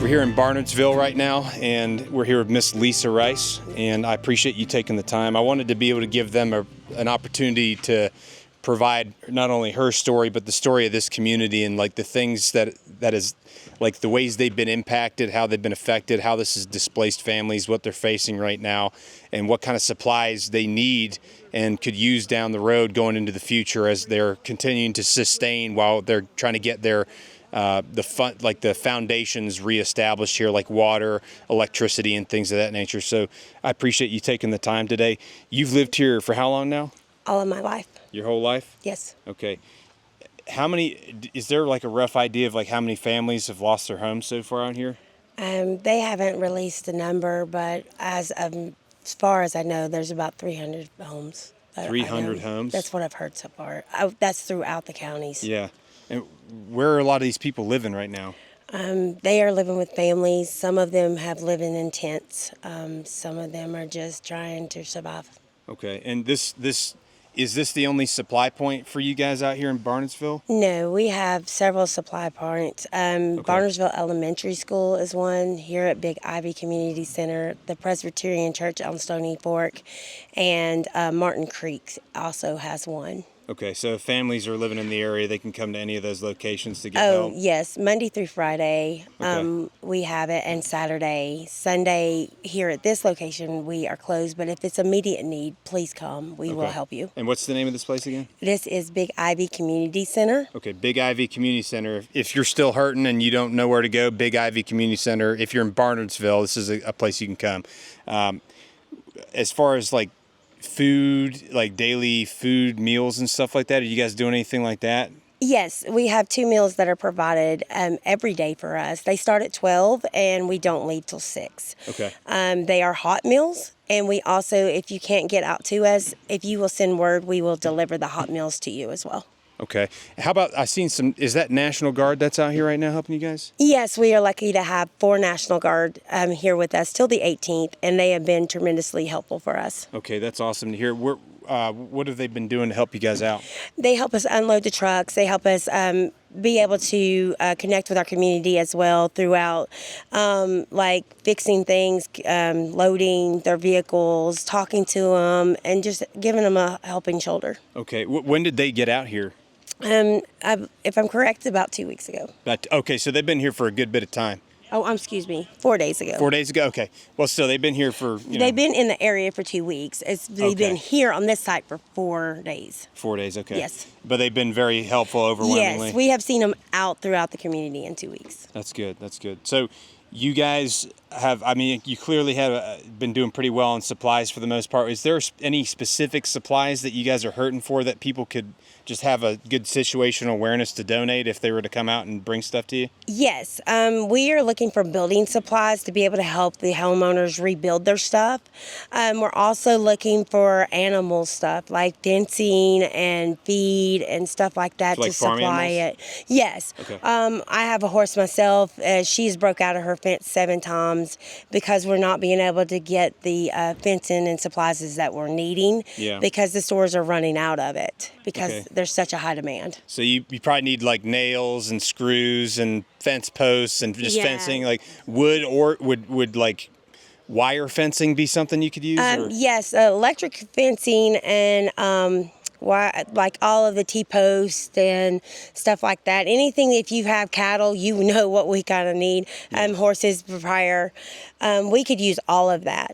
Okay. We also are doing Ducks for Love, and that's something my 15-year-old child come up with, and because we're Jeepers, so they're giving out the little ducks plus toys, so we're asking all the ducks to come in and toys to give out to every kid around Western North Carolina. That's very generous of you. Yes.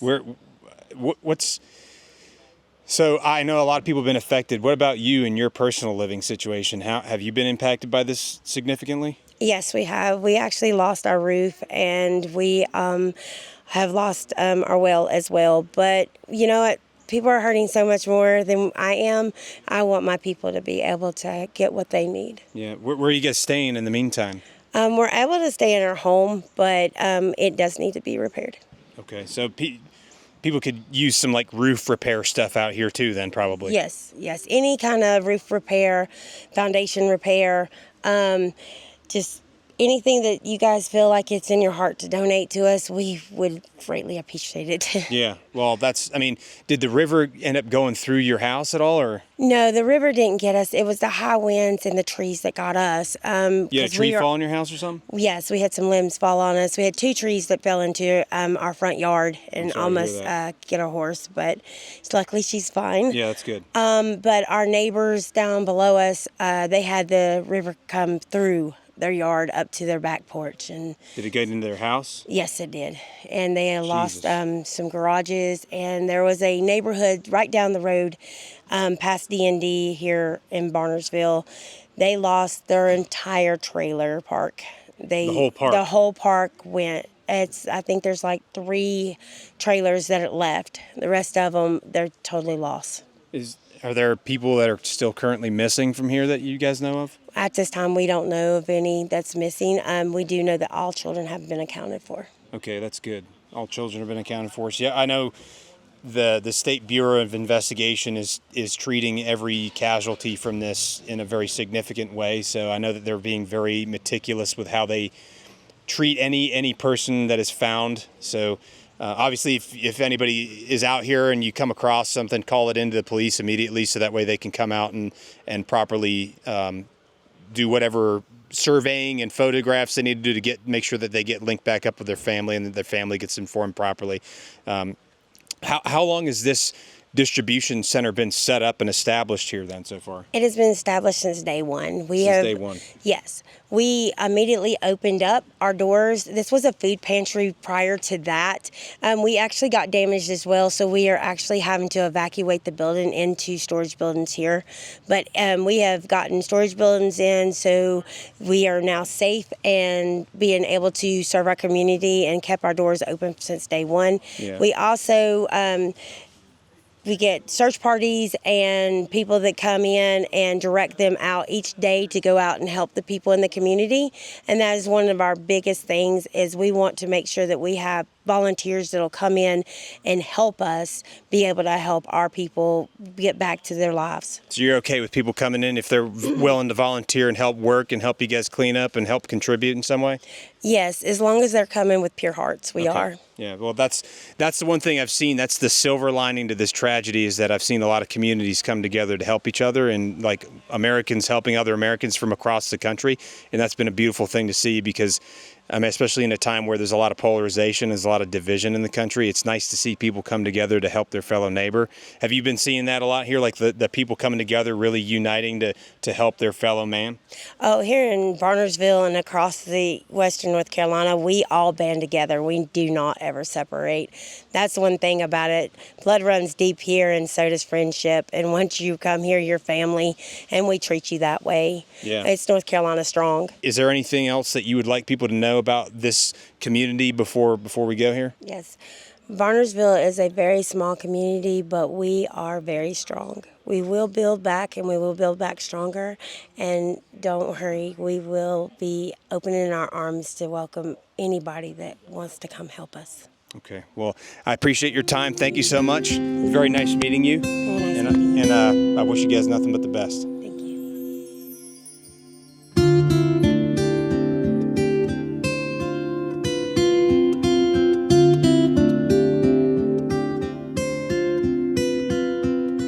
All right, I'm here today in Marshall, North Carolina with Kevin. Kevin, I appreciate you taking the time to talk to us. Kevin's the guy in charge, the head guy here at this particular location. What is this location called? Well, it's Nanostead. Nanostead. Yeah. Okay. And when did you guys get here and start developing this like supply point for folks here in Marshall? So this is, I'm partners in the business that existed here before. We're a general contracting company, and we've been operating out of this location for 5-6 years now. Okay. The Tuesday after the storm, my business partner and I decided that we should come up here. It's a clear staging spot close to downtown Marshall. We've got a lot of friends and family that have businesses and homes in downtown Marshall, and we knew they were going to need help, and we knew that this was a pretty good spot to position some level of aid. We brought up our grill and went and got some hot dogs and hamburgers, and that's what we thought we were going to be doing that first morning. Yeah. Was cooking out and helping our friends, and it very rapidly turned into a pretty significant depot for volunteer efforts and supplies and equipment that are being brought in, most specifically for all of the construction work that's happening, the cleanup and construction work that's happening, but also for some survival issues that are happening beyond our little location of downtown Marshall. Yeah. Are you from Marshall originally? No, I'm from West Virginia originally, but I've been here for about 28 years. Okay, so this is home. This is home. Yeah. I mean, Appalachia's home has been all my life. But Marshall's been my home for a real long time, and it is for the rest of my life. Yeah, I can see why. It's a beautiful place up here. Mm-hmm. You know, so so you guys have been kind of like, it started off like, hey, we're just going to start cooking for some folks to try to get some meals to people, and then it kind of developed into a staging area for supplies and donations and things like that. How many folks have you heard or like have lost their homes as a result of this catastrophe? Do you have any accounts or anything? I don't. We've got my focus has been fairly concentrated on downtown Marshall, which has been really helpful to me because the devastation is so widespread in this region. And I, to be honest, don't have the stomach to go into Asheville yet and to look beyond what we're doing right here. Downtown Marshall is a geographically speaking relatively small town, and it's one of the reasons why we are able to organize as quickly as we were here, because we had a very specific target, a geographically small downtown. And the other reason was that our corner of this county didn't really get hit as hard by the winds, and our communication network didn't go down for as long. So we were able to get back up and running really quickly after the storm. And then we had a clear target, which is this downtown, area.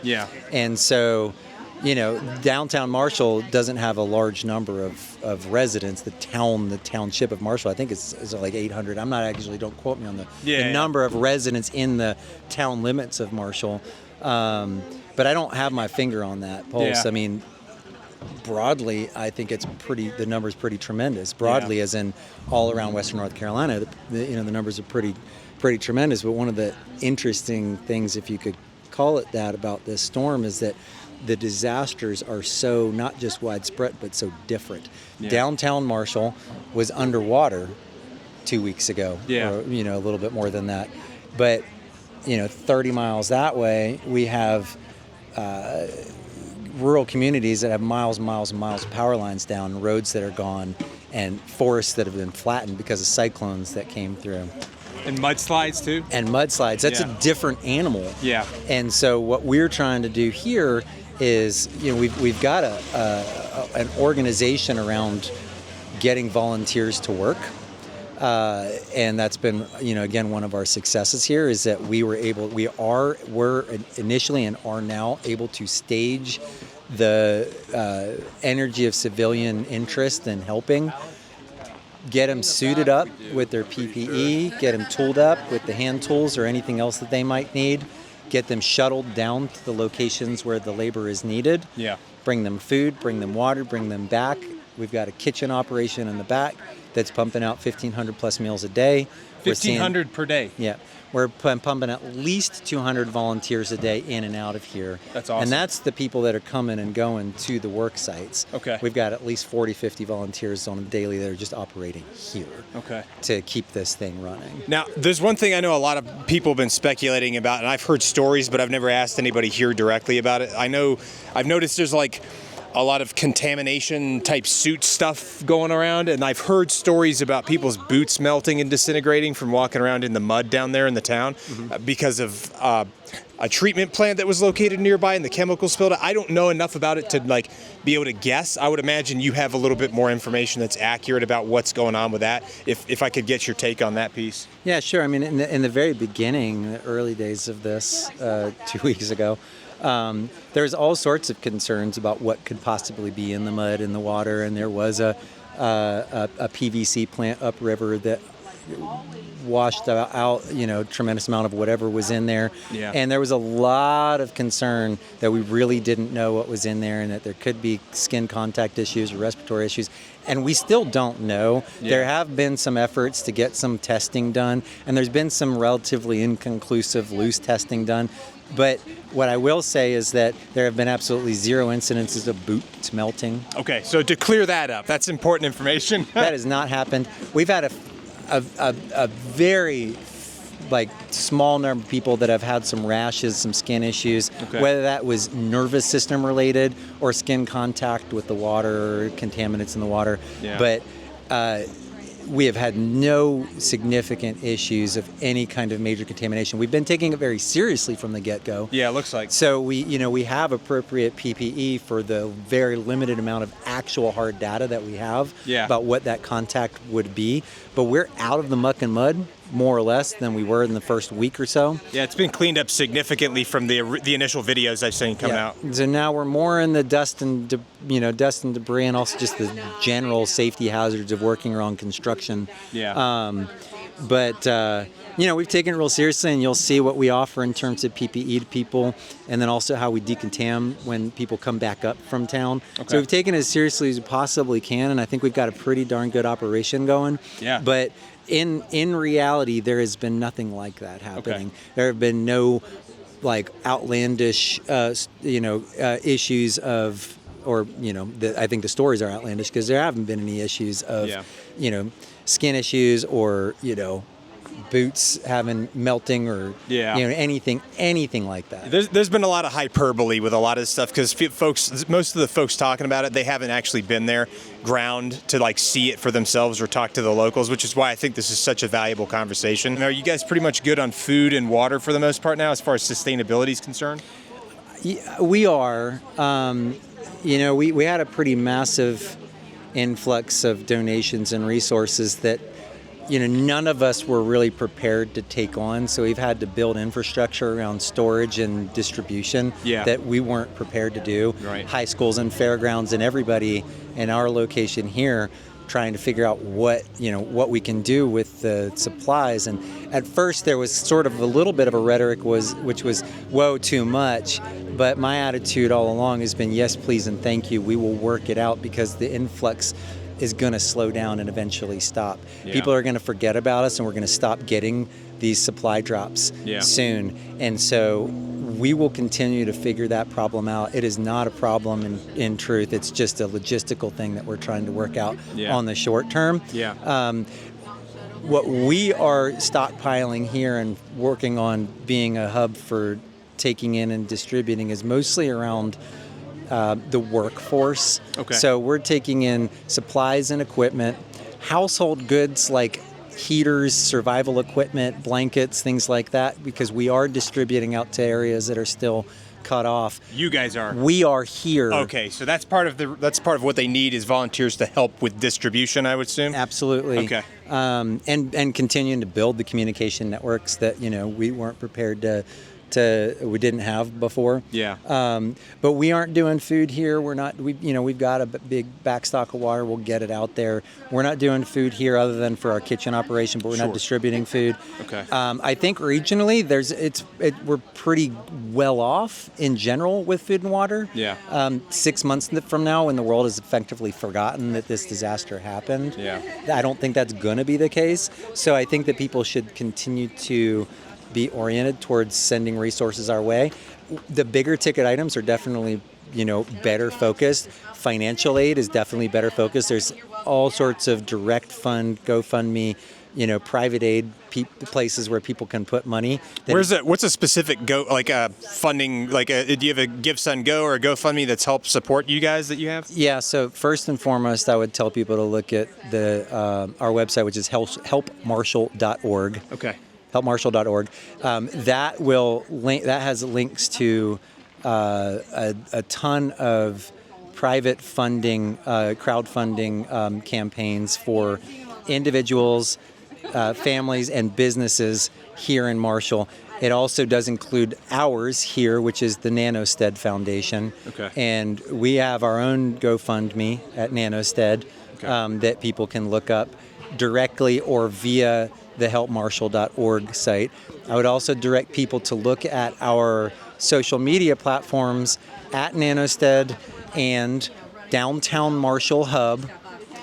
We are updating our needs lists daily if we can, because those needs are shifting constantly. So people from further distances that want to support us, we're asking to focus on the bigger ticket items. Yeah, like generators and things? Amass resources, that will be ongoing for the long haul. Yeah. Amassing resources, because by the time somebody from the other side of the country could get us some plastic shelving or storage bins, we're probably going to have them, and we're probably going to cross them off of our list. Yeah. They're on our needs list right now, and they are, updated daily. Somebody locally can do a better job of getting us the smaller stuff people from afar can do a better job of start amassing those resources and putting financial aid our way, or looking at the bigger ticket items that we need. Okay. But paying attention to those lists that are updated daily is a really important thing for people to do. So the helpmarshall.org, right? That's what it's. So if you want to help contribute to like helping Marshall rebuild, you can go to helpmarshall.org. Check out all the GoFundMes, the various GoFundMes and funding resources that are on that website. If you want, do you want to like kind of show us around the camp and show us kind of what you guys got going on? Okay. Yeah. So again, we were not prepared to do this. Day one, we thought we were cooking hot dogs. Day two, I was orienting a pyrotechnics specialist and dynamite for a community that didn't have access. It's evolved pretty rapidly. Yeah. But we've had a huge outpour of local people that want to help and show up here. So, we've got a number of stations here that are manned by our volunteers to help the volunteer flow get to work. Yeah. So we've got a lot of people, we've got a lot of traffic issues. We weren't prepared for, the constant flow of traffic, both in volunteers, but also supply drops. Yeah. So we've got traffic people that have just created a system for bringing people in as efficiently as possible. We have our PPE area over here where we're getting people suited up with suits, boots, respirators, chemical gloves, all the things that they're going to need to be safe in an environment that is constantly shifting. Yeah. And then we also developed a decontamination area where we could get all of that stuff recycled. So that we send people down in boots. We can, we've got a staging area where we begin to sanitize and filter the water. So we've got carbon mulch bed filter for the water that we're using and rinsing people off. We've got different sanitation baths for the boots, the gloves, the tools, the masks, the respirators. Gotcha. We're recycling as much as we possibly can in terms of the PPE wear. A lot of it is garbage. Obviously, the Tyvek suits and some of the gloves end up getting thrown away. The filter cartridges for the respirators get thrown away. Yeah. We try to recycle everything else. And so we've got crews over here that have designed these systems on the fly and have done a tremendous job keeping the flow of recycling our resources as they get dropped in. Yeah. To the extent that we even end up having somebody show up and build these drying racks for all our boots and gloves and masks. So that's one station. We've got another significant station of tools and supplies that we're constantly, and again, that's the primary focus here, is tooling people up. Yeah. Both individual workforce and then households. So we've got our little supply depot over here for tools and equipment, and it's just been amazing what we've been getting in. Yeah. And literally the moment that something gets dropped, we turn around and get into the hands of people that need it. You all brought in a couple generators. I had a household of elderly folks that still don't have power. 15 minutes later, they were here. They needed a generator, and it was out the door. That's so good. It's coming and going. Tangibly helping people immediately. It is tangibly helping people immediately. Okay. And we've got individuals that are manning these stations and doing an amazing job at doing this. Steve's been here from the beginning.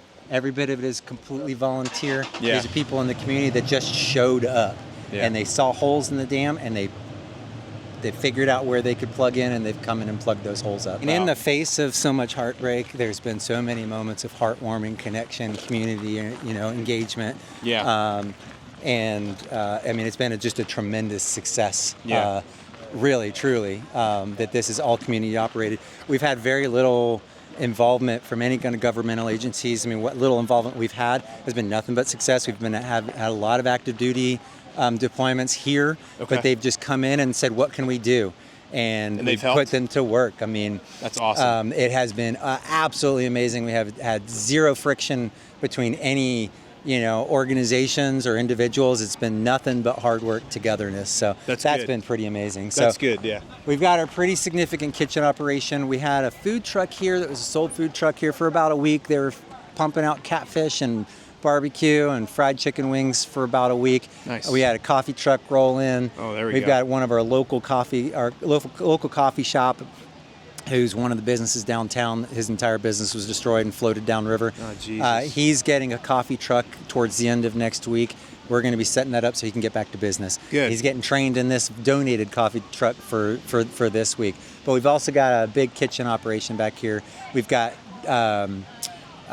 outside resources in terms of some of the meals. World Central Kitchen is potentially going to be bringing some meals in. Mercy Chefs has been bringing us hundreds of meals a day, ready to be packaged up. We got volunteer staff that's getting that into the hands of the volunteers, and then we're sending boxes of food out to communities that still don't have food. That's awesome. So that one's been cruising right along, and all these, again, these are manned by people that are, it's just a smooth sailing scene. All volunteer. All volunteer, every bit of it. Yeah. That's cool, man. Yeah. That's like I said, this has been it's been very nice to see how people have come together to help each other during this, because I think that's an important thing that people need to see, especially during times of, polarization and division in the country. Like this brings us back to, hey, this is the stuff that's important. Taking care of your neighbor, helping your neighbor. Like that is important. I think that's a great message that you guys are sending out there with what you guys have going on here. In times of need, we can do it, and we do it. Yeah.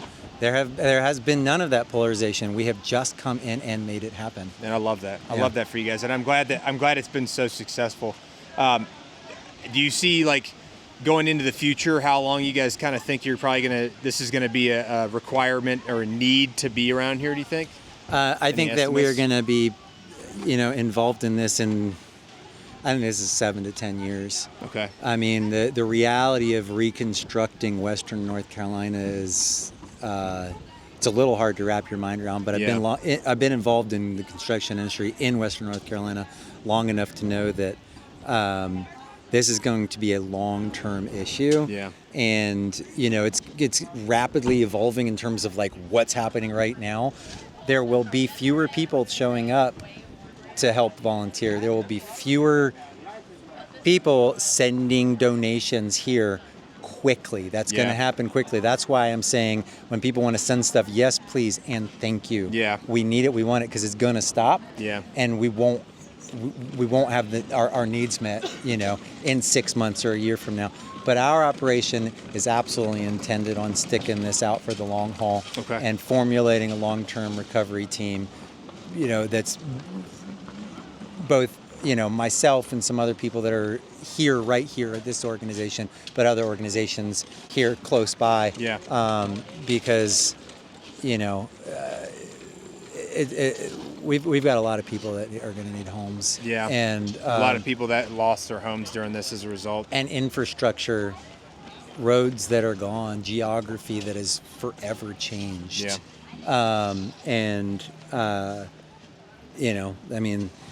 We're here for the long term. Exactly what that looks like here at Nanosat, I don't really know. I mean, we're prepared to continue to provide a place and energy and effort for people to be organized and to be able to stockpile and distribute things as long as we possibly need it. I think the long term, it looks more like our foundation is just board-driven, funded, looking for outside funding where we can put people to work to put people in homes. Yeah. I just asked that people don't forget about Western North Carolina. Like, again, helpmarshall.org, right? That's correct. So if you want to help out Marshall, go to helpmarshall.org.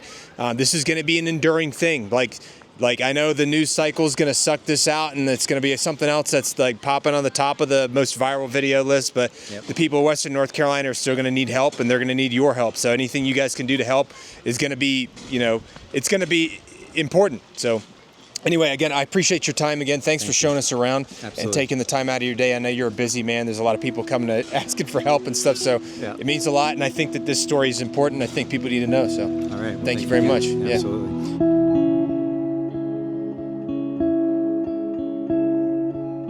So we're here with Josh Kopis, correct? Is that right? Yeah. And Josh is the owner of the old Marshall Jail here in Marshall, North Carolina, in Western North Carolina. And obviously, Marshall was one of the locations that's been impacted significantly from Hurricane Helene. As you've seen from all the other footage across this video, I mean, there's been tons of damage here. I mean, the whole first floor, how high up did the water go here? 12 feet, so it went to the second story. Went up to the second story? Yeah, that never happened. It's the biggest nuts. Flood. It's nuts, man. Yeah. It's crazy. Is there anything that you guys are going to be able to use insurance to claim anything from this, or? Yeah, some folks in town have insurance. I own this building with 3 of my friends, and we have a big bank loan. Okay. So you have to have flood insurance. Okay.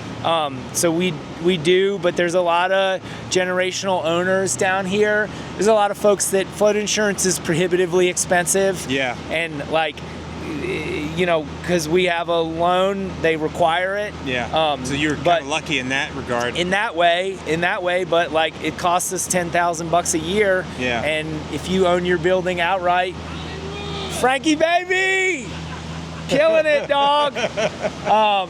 Yeah. So I mean, everyone lost everything. Yeah. You know, the insurance process is going to be long. Yeah. And awful, probably. Yeah. I as the business owner, so I own a restaurant here called Zadie's. Okay. And the Old Marshall Jail Hotel. You know, I didn't have flood insurance on the contents. Yeah. Just the building. So, and you know, honestly, I'm in a better situation than a lot of folks down here. So Yeah. I care about this whole town. I mean, it's not about like who can fix their the fastest. Yeah. Like we need the whole town to come back. So what we're trying to do is work together. The story in Marshall is not a story of destruction and despair. It's a story of human resiliency and a community that's come together. Like we've been digging out for 17 days straight. Yeah. Every day. I remember seeing the videos and pictures coming out of here before it was like this. It's been cleaned up already very significantly in 2 weeks. It's pretty impressive. Crazy. Yeah. So, you know, we've hauled over 150,000 tons of trash to the landfill. Jesus Christ. That doesn't even count mud and non-trash debris. We have dump sites that are closer to cut down on haul time. You know, we've just been running our own machines down here. It's just people taking care of each other. Yeah. And also, like, come help anyone. We got the 101st Airborne, dude. Yeah. I mean, we're here. The governor came. Like, anyone who wants to help is welcome. What I don't like is just noise on the internet, man. Yeah. Like, this is not a political event. This is a human event. Yeah, agreed. And, you know, like, I don't care who you are. Like, if you want to help, get down here and help. Yeah. Is there any place that you could recommend people going if they wanted to help here? Yeah. So we're running an amazingly tight ground game. Yeah. So helpmarshall.org is the website that we set up. That's our directory. If you want to fund anything down here, that's the best way to get money directly to the people. Okay. Because here's the deal. We know our community best. Yeah. We know how to take that money and put it where it goes. Yeah, where it needs to be. Yeah, and outside aid organizations are great, and they have a role to play. Sure. But we know our community better than anyone. So helpmarshall.org, that's the directory. Okay. My friends, Nanostead, our whole topside command center. I just went up there and interviewed them too, actually. Yeah, those They're are my doing an homies. amazing job It's amazing, dude. Yeah. That's They're the crushing story. it. They're crushing it. But up those there. are our people. Yeah. Like, those are my boys, dude. And they just were like, cool, we're just going to come down and cook some hot dogs for our friends. Yeah. And the next thing you know, we got like this whole legit, I mean, they started a nonprofit organization. Yeah. Like, and good on them, you know? Yeah, we're funding, like, they're funneling all the volunteers, because if you have a disparate, like, unorganized group of people, then everyone just ends up sort of like trying to take care of themselves. Yeah. But what we have is we have a centralized command center. So if someone calls me and says, hey, I want to come volunteer, I'm like, I'm not coordinating volunteers. That's not my job. Yeah. So talk to Nanostead. You direct them over there. Yeah, because that frees my bandwidth up to be able to do what I need to do. Yeah, exactly. So it's not everyone trying to do all the jobs. Yeah, because you got to have some direction, some guidance, some leadership. That kind of stuff helps. How long have you been here in Marshall for? Oh man, I'm from here, dog. You're from Marshall? Yeah, Born and raised? No, so I was born straight up props, Floyd County, Virginia. Okay. That's where I'm from. I went to college in Asheville. I came to Marshall in 2007. Okay, so you've been here for a while. Yeah, and actually, like, I got like local status because I'm just that kind of guy. Yeah, well, I mean, dude, since 2007, that's almost 20 years. I've lived here longer than my hometown, which I do love, and Floyd County, Virginia is always going to be where I grew up. Yeah. But Marshall's my adopted home, and I love it here, and this town is worth saving. This it's worth having a town here. Yeah, I agree, dude. Yeah, and it's a beautiful town, dude. I was just walking up and down the street. This town is awesome. Yeah, I remember coming here before this happened because I'm from Asheville and Hendersonville. I lived up here for about 10 years, so totally. This is very personal for me too. I feel that, you know? man. And these little small towns, they mean a lot to the local communities. They mean it a lot. ties it together. They mean a lot. It's a very special hidden gem, places like this. Yeah. And so that's why it's important that they get the story out of like what you guys have been dealing with, how you're managing the stuff right now, and then like kind of the plan into the future. Because this is going to be an enduring thing. It's not going to be over tomorrow. It could be months, could be years to fully recover. We're going to be dealing with this for a long time. Yeah. But I just say, like, we're gonna set the record, dude. Marshall, like, we're already doing things that people are just gonna look back on this recovery effort and just be like, they crushed it. Like, how did that happen so fast? Yeah. And the way it's working is that, like, we're working together. Yeah. And that's what it takes. And nobody cares who you are, where you're from, like what you look like. Hey, are you here to help? Cool. Here's a shovel. Here's whatever, you know. And I just had a meeting with my friends who are contractors in the town. Yeah. Every angle. And they're like, this isn't 12 jobs. This is one job. Yeah. And we're going to do, like, we're just going to go building by building, and it's going to be like trade by trade. So instead of like coming and re-insulating my building, they're just going to re-insulate all the buildings in a row. Okay.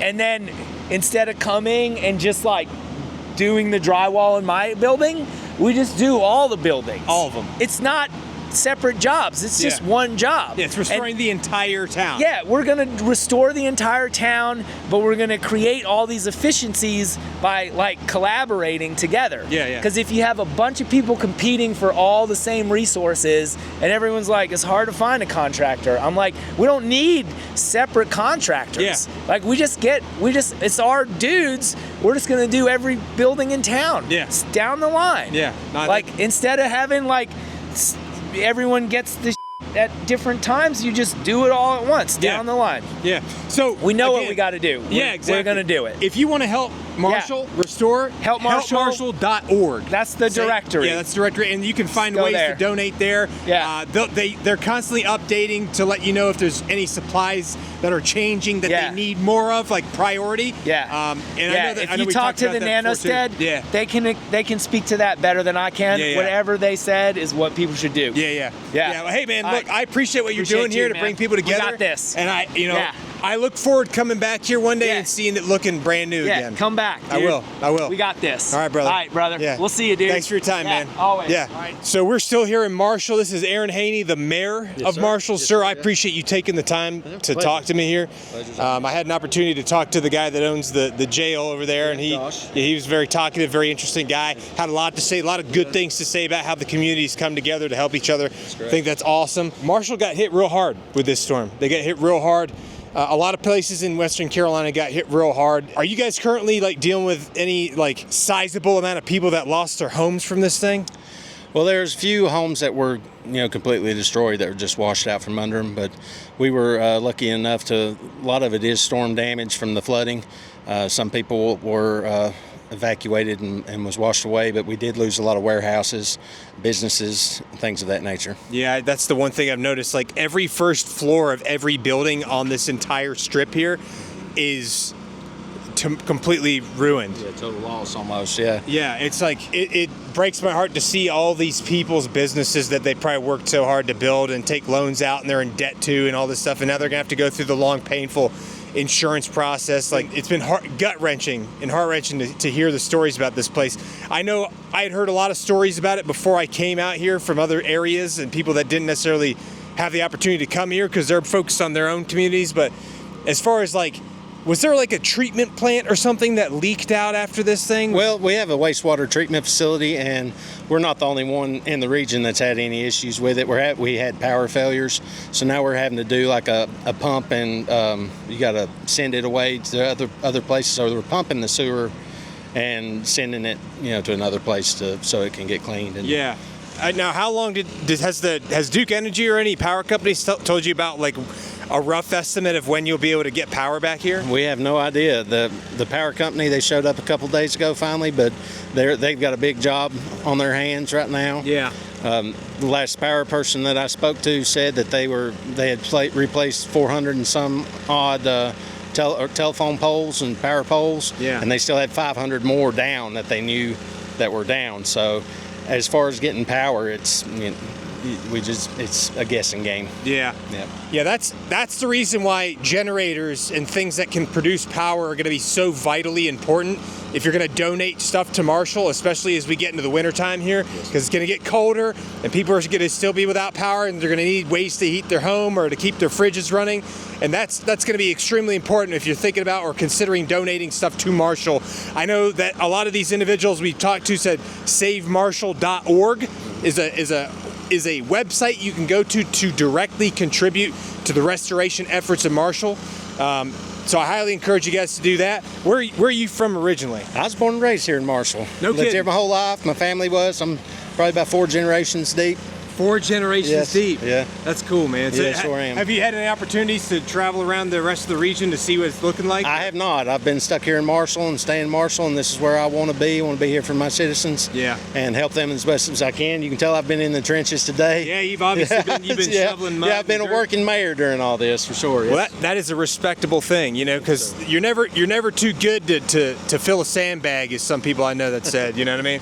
But right. the 101st Airborne's been out here. They've been helping you guys too? 101st has been here as well as the 82nd. And the 82nd? Yes, sir. They've been helping you guys a lot? Yeah, we had probably 120 some odd troops that were on site. They've gone to different communities within the city limits and was a big help to all the citizens and people of Marshall. That's awesome. And a lot of people were thrilled to see the red, white, and blue coming in here. Yeah. Well, I'm sure that I guarantee that a lot of these soldiers and National Guardsmen and anyone that came into this area were excited to be able to help American citizens, because it's not every day, especially as a Title 10 federal troop, that you actually get to help American citizens. So I know they were probably excited to be able to be a part of this and lend a helping hand to you guys to help restore your town, or at least get it to a place where it's going to be easier for the local people to restore. That's correct, yeah.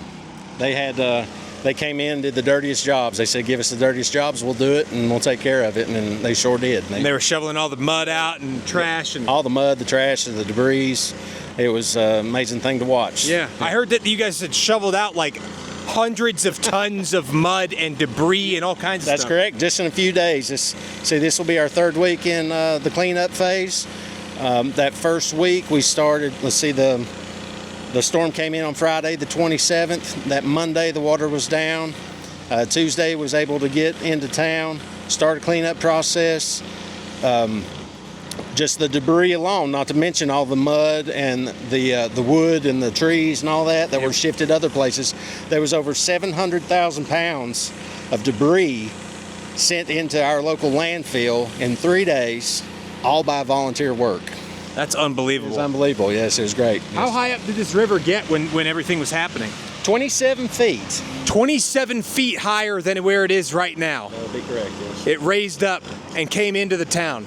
That's unbelievable. Yeah, and it wasn't, just a rise. The water was really, going down the... It was gushing. It was gushing down the river, yes, sir. Yes. Did you guys have any issues with mudslides in some of these mountain haulers? There's some places the roads might have had some road slides and everything, but they were fixed. Nothing too serious. Yeah. I'm glad your bridge at least sustained. It took a beating for sure. It's got a little bit of damage, but the Department of Transportation came in and they quickly assessed it and looked it over and inspected it, and it passed inspection. So we saved the bridge. So that's a vital way of transportation through other parts of the town and the city limits. Yeah. I mean, obviously, Marshall's kind of known for that bridge in a lot of ways, because it's like the big welcome wagon, you know what I mean? All the signs up, welcome Marshall and stuff. Yeah. I mean, how long do you think it's going to take to kind of get things back to normal here around here, if you had to take an estimate? That's kind of a tough question to say. Yeah. But I'd say at the pace that everybody's going, I could say next week, but that's not the truth. Yeah. But just to be real, this is going to take years to get over. Yeah. That Friday, the 27th of September, it really put a mark on this town, and it's going to be something that people are going to remember for the rest of their lives. Yeah. And one thing that I am proud of, that through all this devastation and and things that happened that day is just the attitude and personalities and the love and of all the people and the volunteers and the citizens, the business owners, and just they've got a shine about them right now. And that shine's not necessarily just showing here in Marshall. It's showing in Western North Carolina and all throughout the world, really. Yeah. We've got people helping, from mucking out buildings to helping out with first aid tents to organizing volunteers, going back and forth, shuttling people in town. Since the town's so small, we've got so many volunteers, we don't have enough room for their vehicles and stuff. So people are shuttling. I spoke with a guy that's just driving a shuttle all day today. He's putting 80 miles on his vehicle a day just to shuttle people from one side of town to the other. So that's a lot of trips, and he's not the only guy doing the shuttling either. So it's really a team effort of what's going on here. It's very impressive. I'm proud of them. As far as like the citizens of your community, have you guys been able to conduct wellness checks to kind of make sure that everyone that's a citizen here, that's like local to the region, has been checked on and followed up to make sure they're doing okay and stuff like that? Do you have a system for that? Yeah, of course. Yeah. It all started when the storm first came. We did, I guess what you'd say, kind of a wellness check to let everybody know that a storm was coming. All the business owners, property owners, citizens. And, it wasn't a mandatory evacuation. Just check in on you, let you know there's a storm coming. Yeah. Well, they took it serious. And 99% of everybody that lives in town decided to leave that day. Did they really? They did. It was amazing, or it could have been a lot worse than that. Yeah. And ever since then, you got people at dispatch with the 911 service and all that. And the fire departments, police departments, they're making wellness checks on people that they might not have heard from or haven't seen in a while. People are calling, they haven't spoken to their relative. Can you go check on them? So that's been going on. And a bad thing that happened during the storm, all cell communication was gone. So that was what was weird. And when did you guys get Starlink? Did you get Starlink? Yes, we got Starlink. Starlink made its way in here probably about a week after the storm. Who brought it out to you? The state and federal government did. Okay, good. Yeah. Good. So you got Starlink pretty quickly. Yeah. Okay, that's good. Right, yeah. And then after that, you were able to communicate with everybody since all the towers were down. Yeah. My cell phone, it seemed like it was the last one that came on. Oh, yeah. Yeah. And but that was fine. But that was one of my biggest fears was, right as the water was rising, we lost communication. Yeah. And then that gets real scary. Yeah, it got real scary, and I had a fear of, is there some people out there that are stuck, they can't get out, they can't reach out to anybody, and thinking like once the waters went down, and then I figured it would really be turned into a rescue mission, but it didn't. So we're very thankful for that. Yeah. Well, I'm super impressed with how well you guys have come together as a community, and I hope that one day here in the near future, maybe we get lucky in like 6, 7 months, 8 months, maybe a year, we can get some of this stuff cleaned up, and I want to come back and visit and see how things are looking down the road here.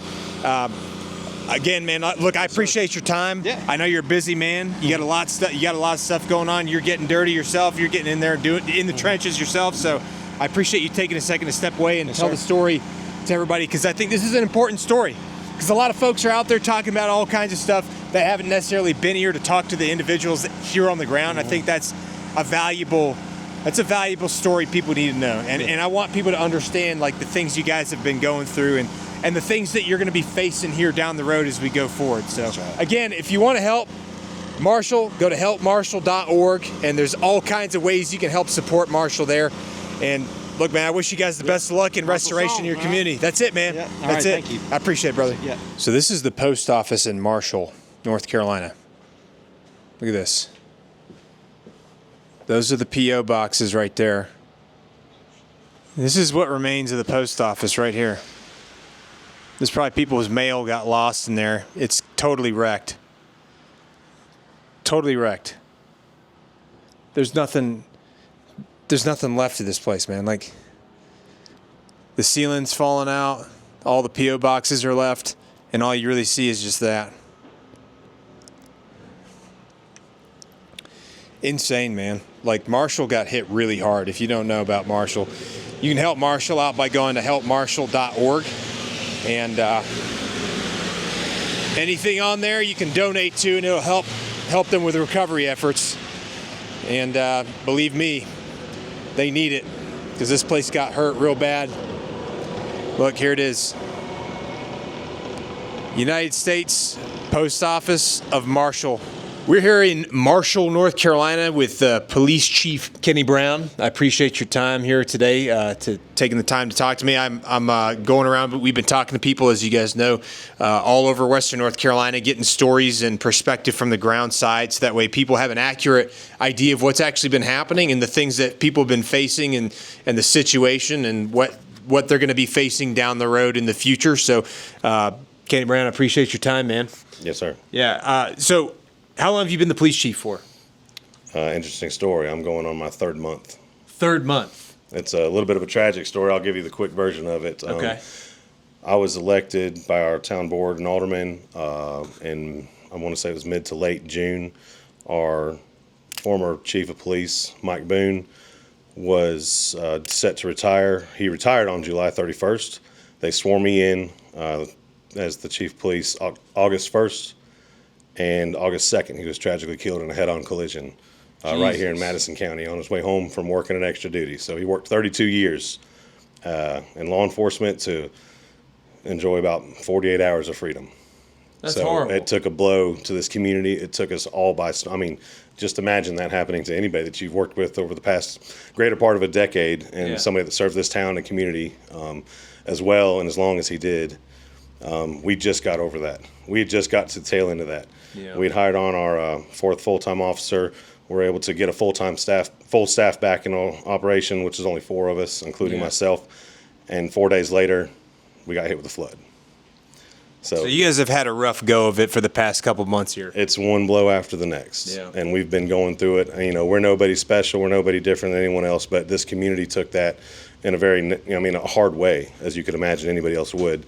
And it's trying to continuously pick up pieces, one thing after the next. It's just, Yeah, it's been constant. I know a lot of these smaller areas that got impacted significantly by this that just don't have the same support system that a major city does, and it's a lot more difficult to get back up on your feet when you're already kind of like off your feet before it even comes. You know what I mean? So, as far as the storm and everything, what kind of things have you seen as a result of that? What happened to the businesses, the downtown? What happened to the folks that lived here? Have there been a lot of people that lost their homes, or have there been a lot of? I know you guys lost the police department building, didn't you?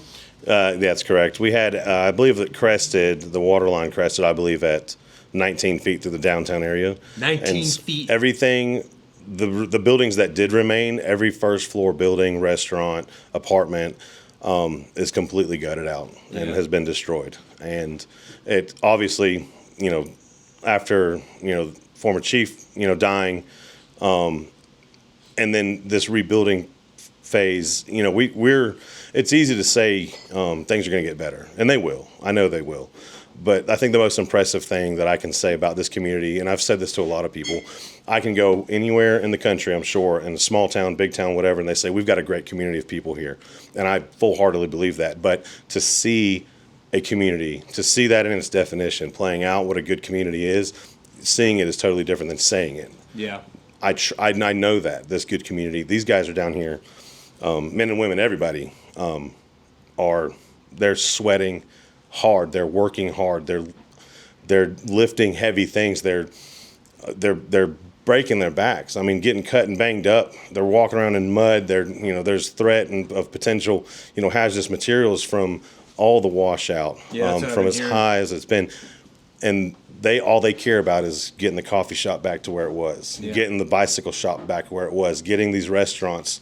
I don't want to miss anybody out, but everybody through Main Street, downtown Marshall, is to see this community come together the way it has with the volunteer staff and outside support is truly incredible, and it's very heartwarming. It makes me proud to be part of this community. And no matter what, I live 30 minutes away. Okay. I don't live in the town of Marshall.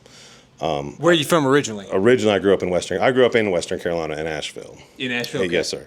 So, but I have found a second home. I've told my wife this. I've told a few people in the office that I'm not ashamed to say it, but it's weird hearing myself come out and say it. It's one of those things I truly enjoy, and I love being here. Yeah. I truly do. It's not any media thing. It's not. That's just how I feel. Well, it's a beautiful area too. The people here make it what it is, and like I said, we're nobody special, but we sure treat it like it is. Yeah. And the people that have come out and helped it, I'm telling you, you cannot find you might find in their own definition, but I cannot tell you that there's going to be a better group of people than the ones here in the surrounding local community. That's the one thing that I've told a lot of people throughout this entire, journey out here, checking on all these smaller stations, these smaller locations.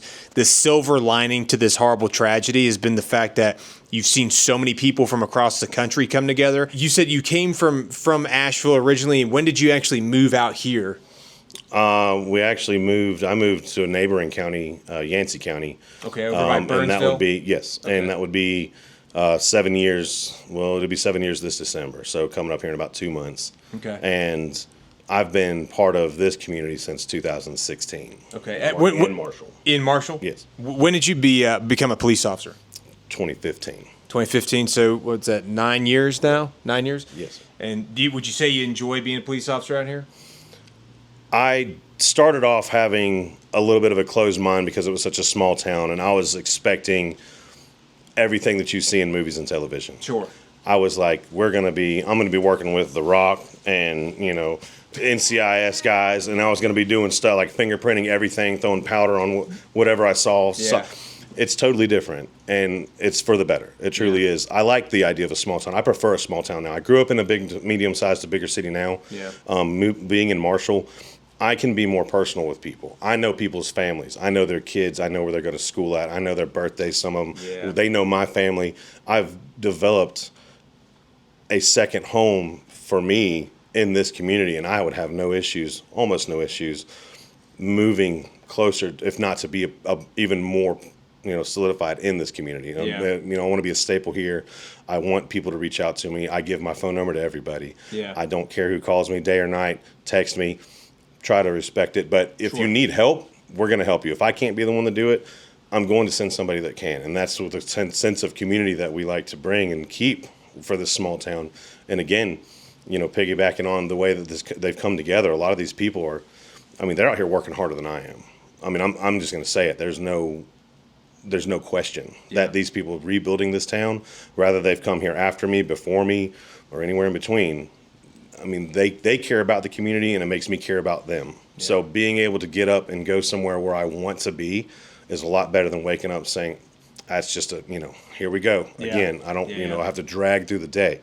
I might seem like my facial expression may sometimes, you can't just be bubbly all the time. It's hard. It's hard. It sucks a lot out of you. And a lot of these things, a lot of things that we do in this job are, less than ideal and things that we don't want to. But at the end of the day, like I said, I'm a law enforcement officer. I'm not a law agreement officer. Yeah. So it gives me a lot of leeway as far as my jurisdiction, as far as my discretion goes. Yeah. My independent ability to make decisions based on what's presented in front of me. And I think that I'd like to think that the people have received me well, because I've definitely taken them all in and taken a personal look into their lives and trying to find answers to their solutions, or answers to the problems and solutions to the positive solutions and outcomes to everything and anything they're going through. Yeah.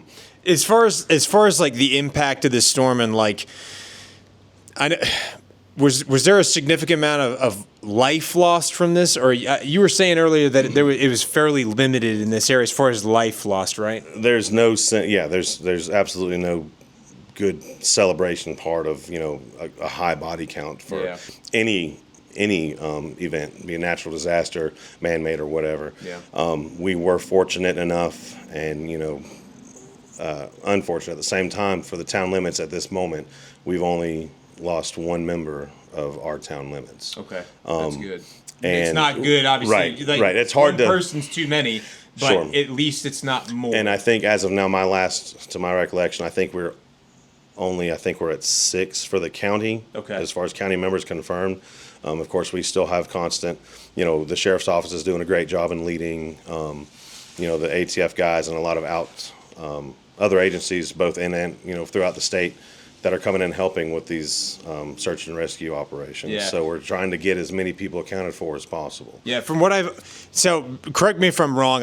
From what I've been told, and I want to make sure that I understand and that other people understand, is it true that the State Bureau of Investigation is treating every single body that's recovered as a homicide? Is that correct?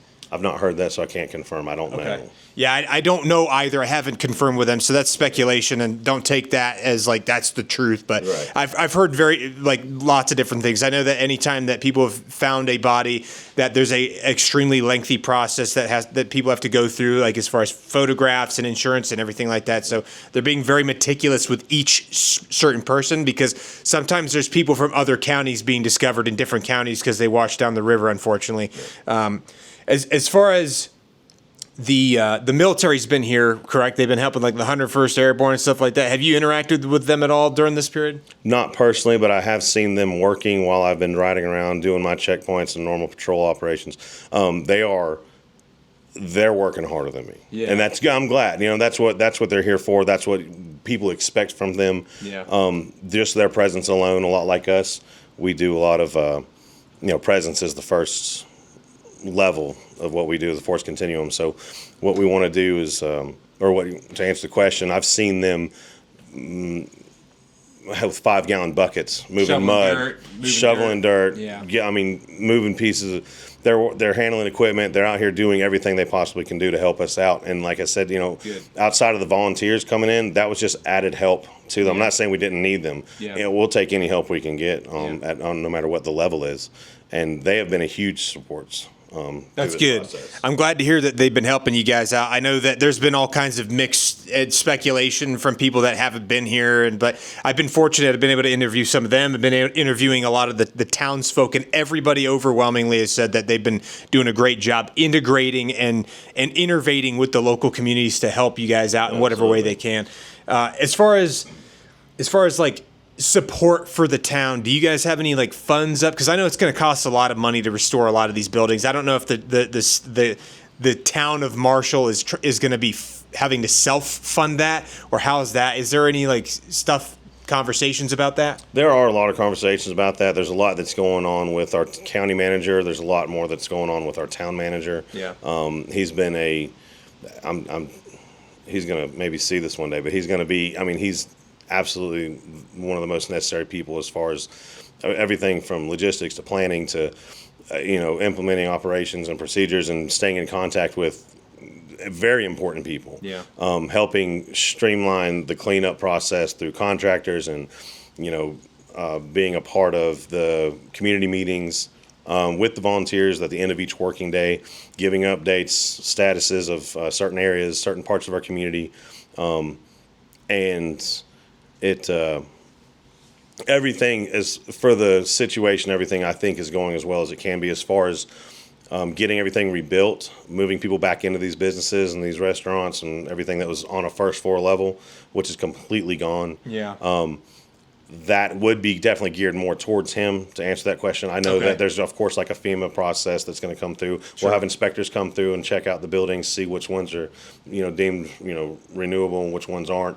And of course, I don't know what's going to happen with the properties where buildings were completely demolished. Yeah, that's another thing that's really hard. I know a lot of the folks in Chimney Rock are dealing with the same thing, because there's a lot of condemned properties that like if the government comes in, they deem it unsafe. Well, what if these people don't have a place to live and that was their home? That's a really tough decision and a tough thing to be facing as an individual. So either way, I've heard that there's a couple of websites. I think one of them was helpmarshall.org, I believe was one of them. And Nanostead, they were doing a lot to help support the community. They've been knocking it out of the park with providing meals and supplies and all kinds of stuff. So that's been awesome to see. Like they have some sort of coordination with the locals, and that the locals and volunteers are helping shuttle supplies up into these remote areas where people can't get to. Nanostead has been a key element in the success of the volunteer operations and the cleanup. It's overwhelming to a positive degree that how much they've actually done to help this process. Because I'm getting outside support as far as security, traffic control. But they're the main ones, so we don't have to have people come down to the barricades and working with these state guys that we've got helping us out, getting turned around, being upset. Nanostead is there to essentially screen people, let them know what we're doing downtown, how to get downtown, and how to, everything in between, the back and forth. They're supplying them with supplies, they're supplying them with tools, they're supplying them with meals, drinks, first aid stuff. Essentially, they're the trainers of the football team. They're the ones that are handling everything. They're the general managers there. They're doing an amazing job. Yeah. Seriously, I mean, spearheading as far as the volunteer process goes. They've been absolutely just a key element. Yeah. They truly have. Yeah, I just got done talking to the guy that was like kind of running that whole operation, and he was a real nice guy, and they are knocking it out of the park. Well, if there's anything like, is there anything about Marshall specifically right now going into the future that you think people should know about that would be good information to get out about the town going forward, like as you guys get into the winter months here? For those that are worried about the cold weather coming in as early as tonight, go to your local churches, visit any of the outposts that we have for distribution centers that we've been giving. Look for those blankets, look for sleeping bags, make sure to stay as insulated and covered up as you can. Yeah. Even if you have a home, it might not have power. Yeah. Obviously, they're almost common sense things. I think a lot of people might not know where to get some of these things. Have they said when the power is supposed to get restored out here? There's a lot of variation. Depends on it. There's a big window Okay. of when it comes, and I don't have that answer, unfortunately. Yeah. I know I've heard some places it could be a few weeks, some could be like a few months, depending on where you're at. And so it's hard to say who's going to get what and when. Yeah.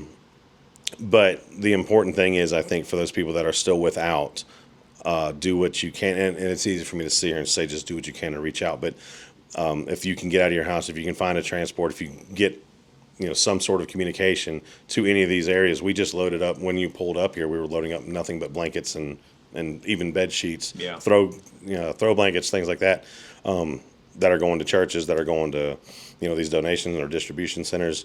A big one is my sister's attic, over on 213 highway. My sister's attic. Yep. Okay. And it's well, for the people that most people probably know around here, it's the old Forestry Service building. Okay.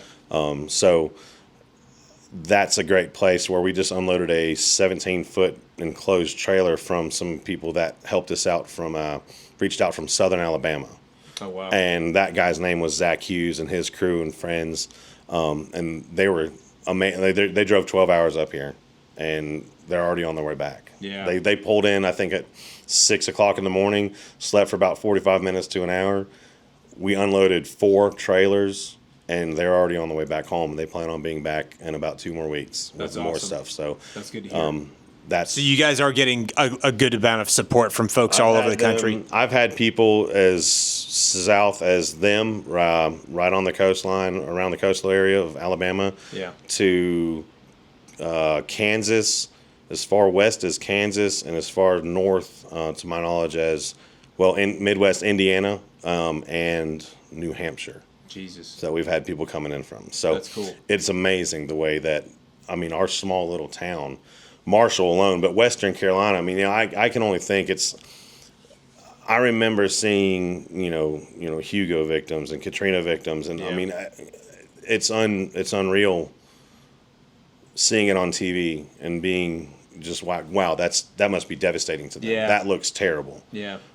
Now that's us. And it's different when it's your own community, your backyard. You know absolutely. what I mean? And I've explained again to people, as far as our town hall and the police department, rather I've been the chief for 3 days or 30 years, I'm building a police department now. I'm in a position where I have to build a police department. Yeah. Quite literally from the ground up, and we don't have a plot of land to even start breaking ground on yet. Yeah, for those of you that don't know, we're inside of a building that's going to be serving as a temporary police station while they figure out where they can get another location, because the police station was washed away in the storm. So that's the level that we're at here as far as the amount of damage that was done to this place. So in any case, I know you're a busy man. I don't want to keep you away from work for too much longer, because you got probably people that are calling you right now. I'm sure they're like, hey, we need you to come. Yeah. We need some help with this stuff. So I appreciate your time, sir. It means a lot. And I hope you guys get a little bit out of this and have a better understanding of what they've been facing down here and ways that you can help. Obviously, this is an enduring thing, like I said. So if you want to donate, look up call the local churches. There's a lot of the local churches probably have their phone lines back up and electricity and stuff. Would that be correct? Some of them do and some don't. It's hard to say which ones. Okay. Without taking a break and getting a list together, But definitely reach out, look to the fire station, volunteer fire departments, the local churches, and then what was the name of that place? Nanostead. That's another one to look up. And if you guys want to continue to donate as you get into the wintertime, they're going to need things like generators, heaters, blankets, stuff to keep people warm. Because as we get into the winter months, it's going to get real unbearably cold out here. And if people don't have electricity, they're going to be in a hard place. So again, sir, I appreciate your time. Yes, sir. It means a lot. And my heart goes out to you guys, and best of luck with everything. I hope that you guys end up getting through this on the other side stronger and even closer than you were as a community before. We'll be fine. We'll be back. They'll build the town back. It'll be good, and just as well, if not better than it was before.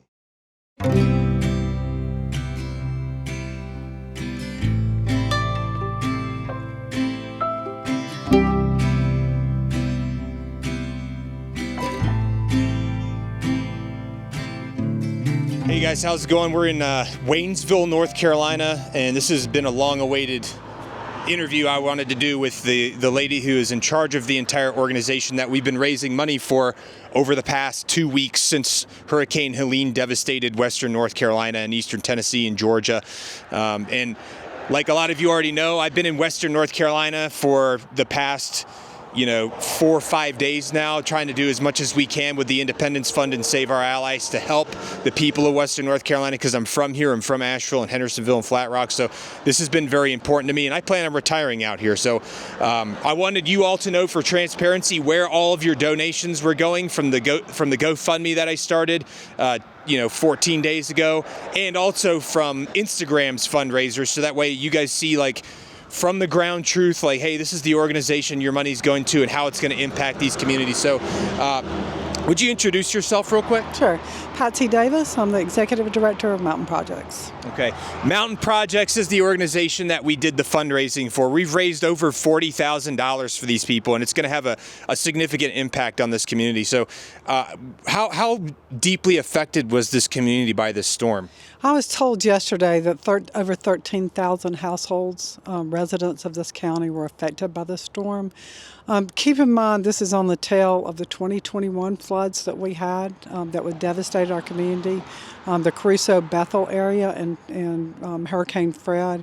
And then we had a major mill to close last year, laying off thousands of employees. So we've been hit with several things back to back. Yeah, a lot of people lost their jobs from that mill closing. They did. Several thousand lost their jobs, a couple of thousand. Was that mill located here in Waynesville? It was in Canton. It was in Canton. The paper mill closed? Yes.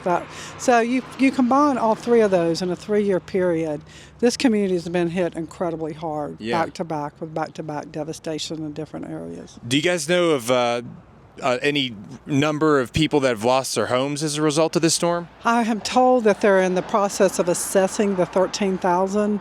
At this point, I think approximately 200 are major damage, but from what I'm understanding, only about half of the houses have been assessed, so it's a very slow process. Yeah, a lot of folks live way up in the mountains, so it's hard to get up there. I know.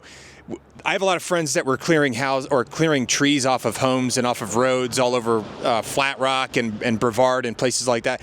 Did you have a lot of trees down in this area too? We had a tremendous amount of trees down, a lot of bridges out. Our public schools have been closed since the storm. Thankfully, most of them are reopening tomorrow. Oh, they're reopening tomorrow. It's been about 14 days, almost 2 weeks since the hurricane hit, so that's pretty quick, relatively speaking. It is, but I think there's a real effort to get some normal routines back in place here. Yeah, I think some normalcy will be helpful for the community for sure. Was there a significant amount of flooding in Waynesville? Unbelievable amounts. Our team Mountain Projects operates Haywood Public Transit. We were out in the height of the storm trying to evacuate local nursing homes, and it was, this is unfortunately my fourth hurricane. And so I've seen a lot of flooding, but nothing to compare to that morning. We actually got our vehicles in a position where we just had to park them. We couldn't go. We couldn't evacuate the local nursing home. Luckily, the rain stopped about 30 minutes after our effort, but we were pretty much surrounded by water. We found one parking lot near the command center that was not filled with water. But having grown up in this area, not like anything I've seen in my lifetime. Yeah, and you've been here for how long? My entire life. So she's probably seen a lot of different things come through here over the years. So the nursing home, did that turn out okay? Were they able to get the folks out of that nursing home? Well, thank God. About 30 minutes after we attempted that, the rain stopped. And so slowly the water receded and those residents were fine. But it was a pretty scary moment there, realizing that you had a lot of vulnerable populations that we couldn't get out. Yeah, that's been one of the big things about this is people doing wellness checks and welfare checks, because there's been a lot of like old folks up in their homes. They can't get out. They're not like capable of like moving around. They're like maybe bedridden, or they're on oxygen and they're not able to get out places. We did a wellness check on an older lady yesterday who was in her home out in Burnsville, and luckily her family's been linked up with her, and they've been bringing her like 3 meals a day, and like she's got an at-home visiting nurse that visits her once a week, so she was okay. But I was nervous at first because we walked in and she was sitting in her chair, we could see her and she wasn't moving. I was like, oh my God, and that's like a very common story across the entire western part of the state. So I've also heard of other nursing homes that didn't fare quite so well, tragically, in a lot of other locations, and it could have been very bad. So I'm glad to hear that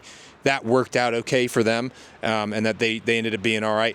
What are you guys doing good on food and water and things like that? Well, we actually are right now. And one thing I would like to really emphasize is we don't have a lot of storage space, and the needs are going to continue. And we got a big influx at the beginning, but I hope people's generosity won't stop, because it's going to be, I'm standing here shivering. The low temperatures are going to be in the 30s this week. So the need's going to continue on way past when the media leaves and the stories leave. Yeah. So I hope people will continue to remember our region in the months ahead, especially the cold winter months. Yeah, that's the thing. That's one of the reasons why I think that these conversations are important, because a lot of folks, like after the hype's gone and the virality of the fact that it was a very damaging storm is gone, the folks here are still going to be suffering, and still going to be, a lot of folks are going to be homeless. There's still going to be a need for generators and things that can make electricity for the homes that still don't have power.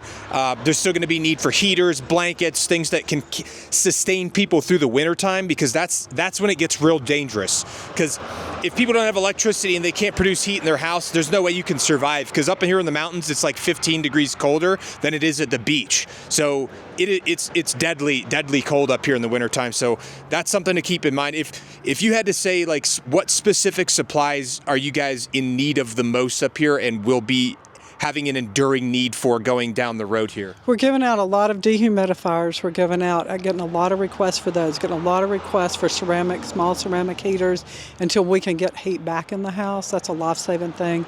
We started a blanket drive, which I think is going to be very successful, so we're able to pass that out to folks in need. Yeah. Right now we've got a supply of propane, but we may need some more in the future. Yeah. So any items, again, to keep people warm, to keep them stable is really, really important. Okay. And what about electricity? Has electricity been restored to the majority of Waynesville and the surrounding areas, or what's going on with that? It has been restored. My understanding, we've probably got a half a dozen or so without power right now, but a lot of heat systems are damaged.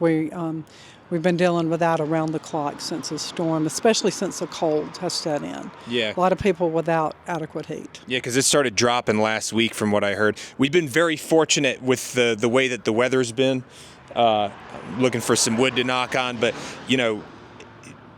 post-storm, like, people have been able to get out and get into places that they need to cut trees away, to pull trees off of homes. And a lot of these folks, I've seen a lot of folks with their roofs missing and stuff like that. So, I know a lot of folks are donating tarps and things to put temporary fixes, but it's going to be very expensive for these people to repair their homes. So that's one of the things I want people to consider as well. I know there's a lot of GoFundMes going on all over the place for all different people, for all different organizations. A lot of people are doing good. How long have you guys been here for, in Waynesville?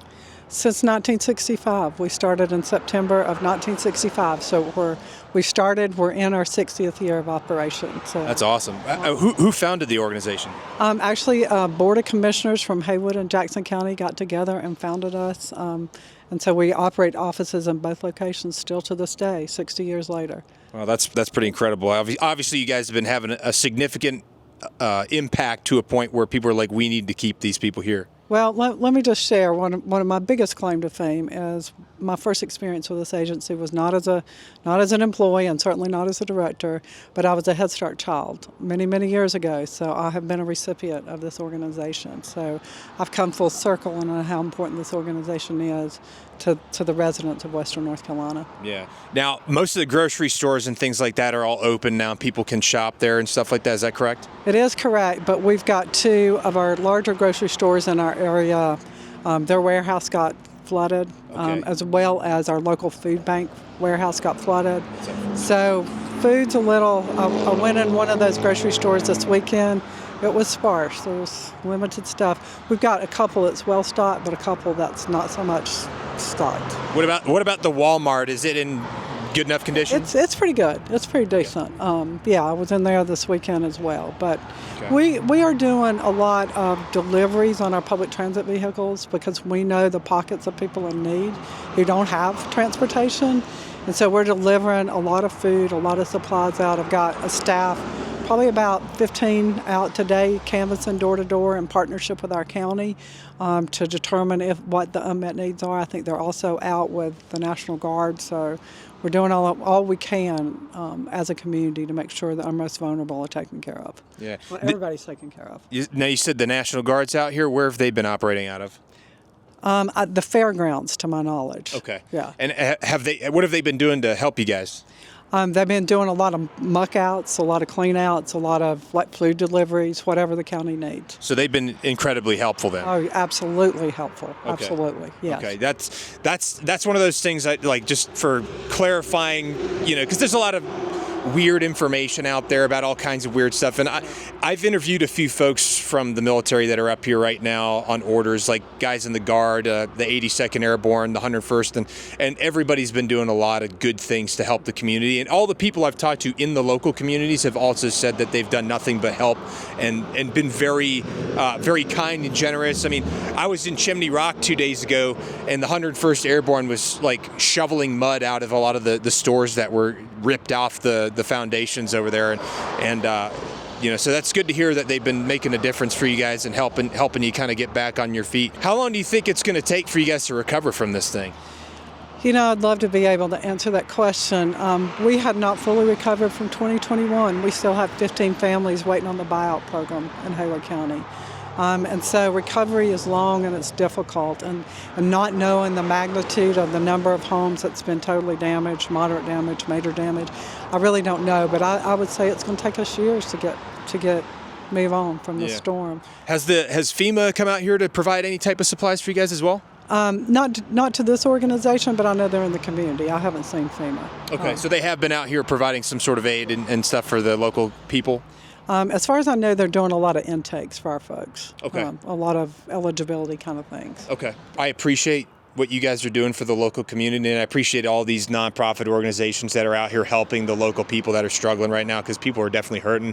A lot of folks were hard up for money, and I mean, it's the economy and inflation and losing your job at the mill and just in a rough spot. This isn't a very wealthy area. This is just like a mountain community, like a lot of these surrounding areas outside of Asheville, and people were already kind of hard up before this thing happened. So this is going to, like you said, it's going to be an enduring thing. It's going to take some time for people to recover from this.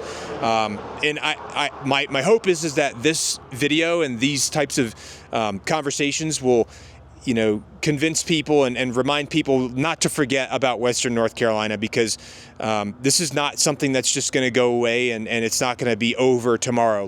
This is going to be an enduring thing, and people out here are still going to need help, and it's going to be largely on the local community to make sure that they're able to help people. So I appreciate your time, and I appreciate everything you guys are doing. Can I make one other comment? Yes, absolutely. 100% of every dollar donated goes directly to a recipient. We don't keep one penny for administrative costs, none of our salaries, none of that. So every dollar goes directly back into helping somebody. So awesome. We appreciate you and appreciate you doing this and your help. Yeah, of course. Well, so here's the thing. I've said this to a lot of people. If you can do something, you should. Anytime you can do something to help people, you should. That's just kind of the way that I believe people should live their lives. And the more of us that had that mentality, the better off we'll be as a community, as an American community. The one thing I've seen from this that's the silver lining is a lot of Americans have come together to help their fellow neighbor and help their fellow man and their fellow families. And you know, you realize that there's, you know, obviously there's a lot of division and polarization in the country right now, but when you see something like this, it brings people together and it reminds people that there's a lot of things that are a little bit more important than those clickbaity, you know, news articles that are about whatever given thing, you know.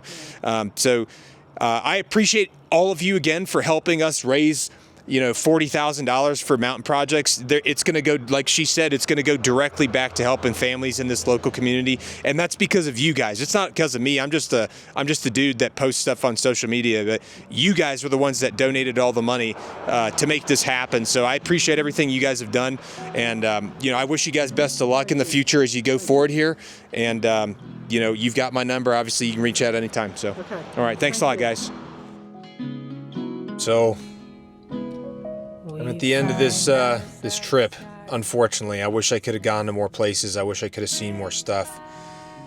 I didn't get an opportunity to go to the River Arts District. I didn't get a chance to go to Biltmore Village. I've just been going to all the small out towns, some of the small towns in the surrounding areas around Asheville, like Burnsville, Spruce Pine, Pensacola, Barnardsville, Marshall, Batcave, Chimney Rock, Weaverville, you know, places like that. And it sucks that I have to leave and go back down to, you know, Jacksonville, North Carolina, because I have to be back at work on Wednesday.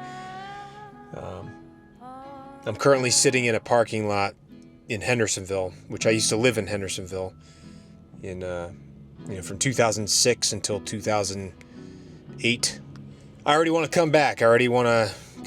And I definitely don't want to leave because there's so much more I want to do, so many more people I'd like to talk to, you know, get their perspective of what they're experiencing. But my hope in this video is that you guys will not allow this to just disappear in the mainstream media, because it's going to disappear. This is an election year. There's going to be lots of other stuff that pops up that's more viral and more, you know, catchy and more clickbaity and all this stuff. But I want you folks to remember the people of Western North Carolina, because they're going to be recovering from this for years. Okay? So if you can get out there, if you can do something, you should. All right? And for everybody that supported me and helped me raise money to get out to these people to buy generators and buy fuel and buy heaters and buy, you know, propane and everything like that, I appreciate all of you. And if you haven't done anything to support yet, it's not too late. You can still do it. They're gonna need it. I've got a 6.5 hour or 6 hour drive to get back to Wilmington. So I'll see you guys in the next video.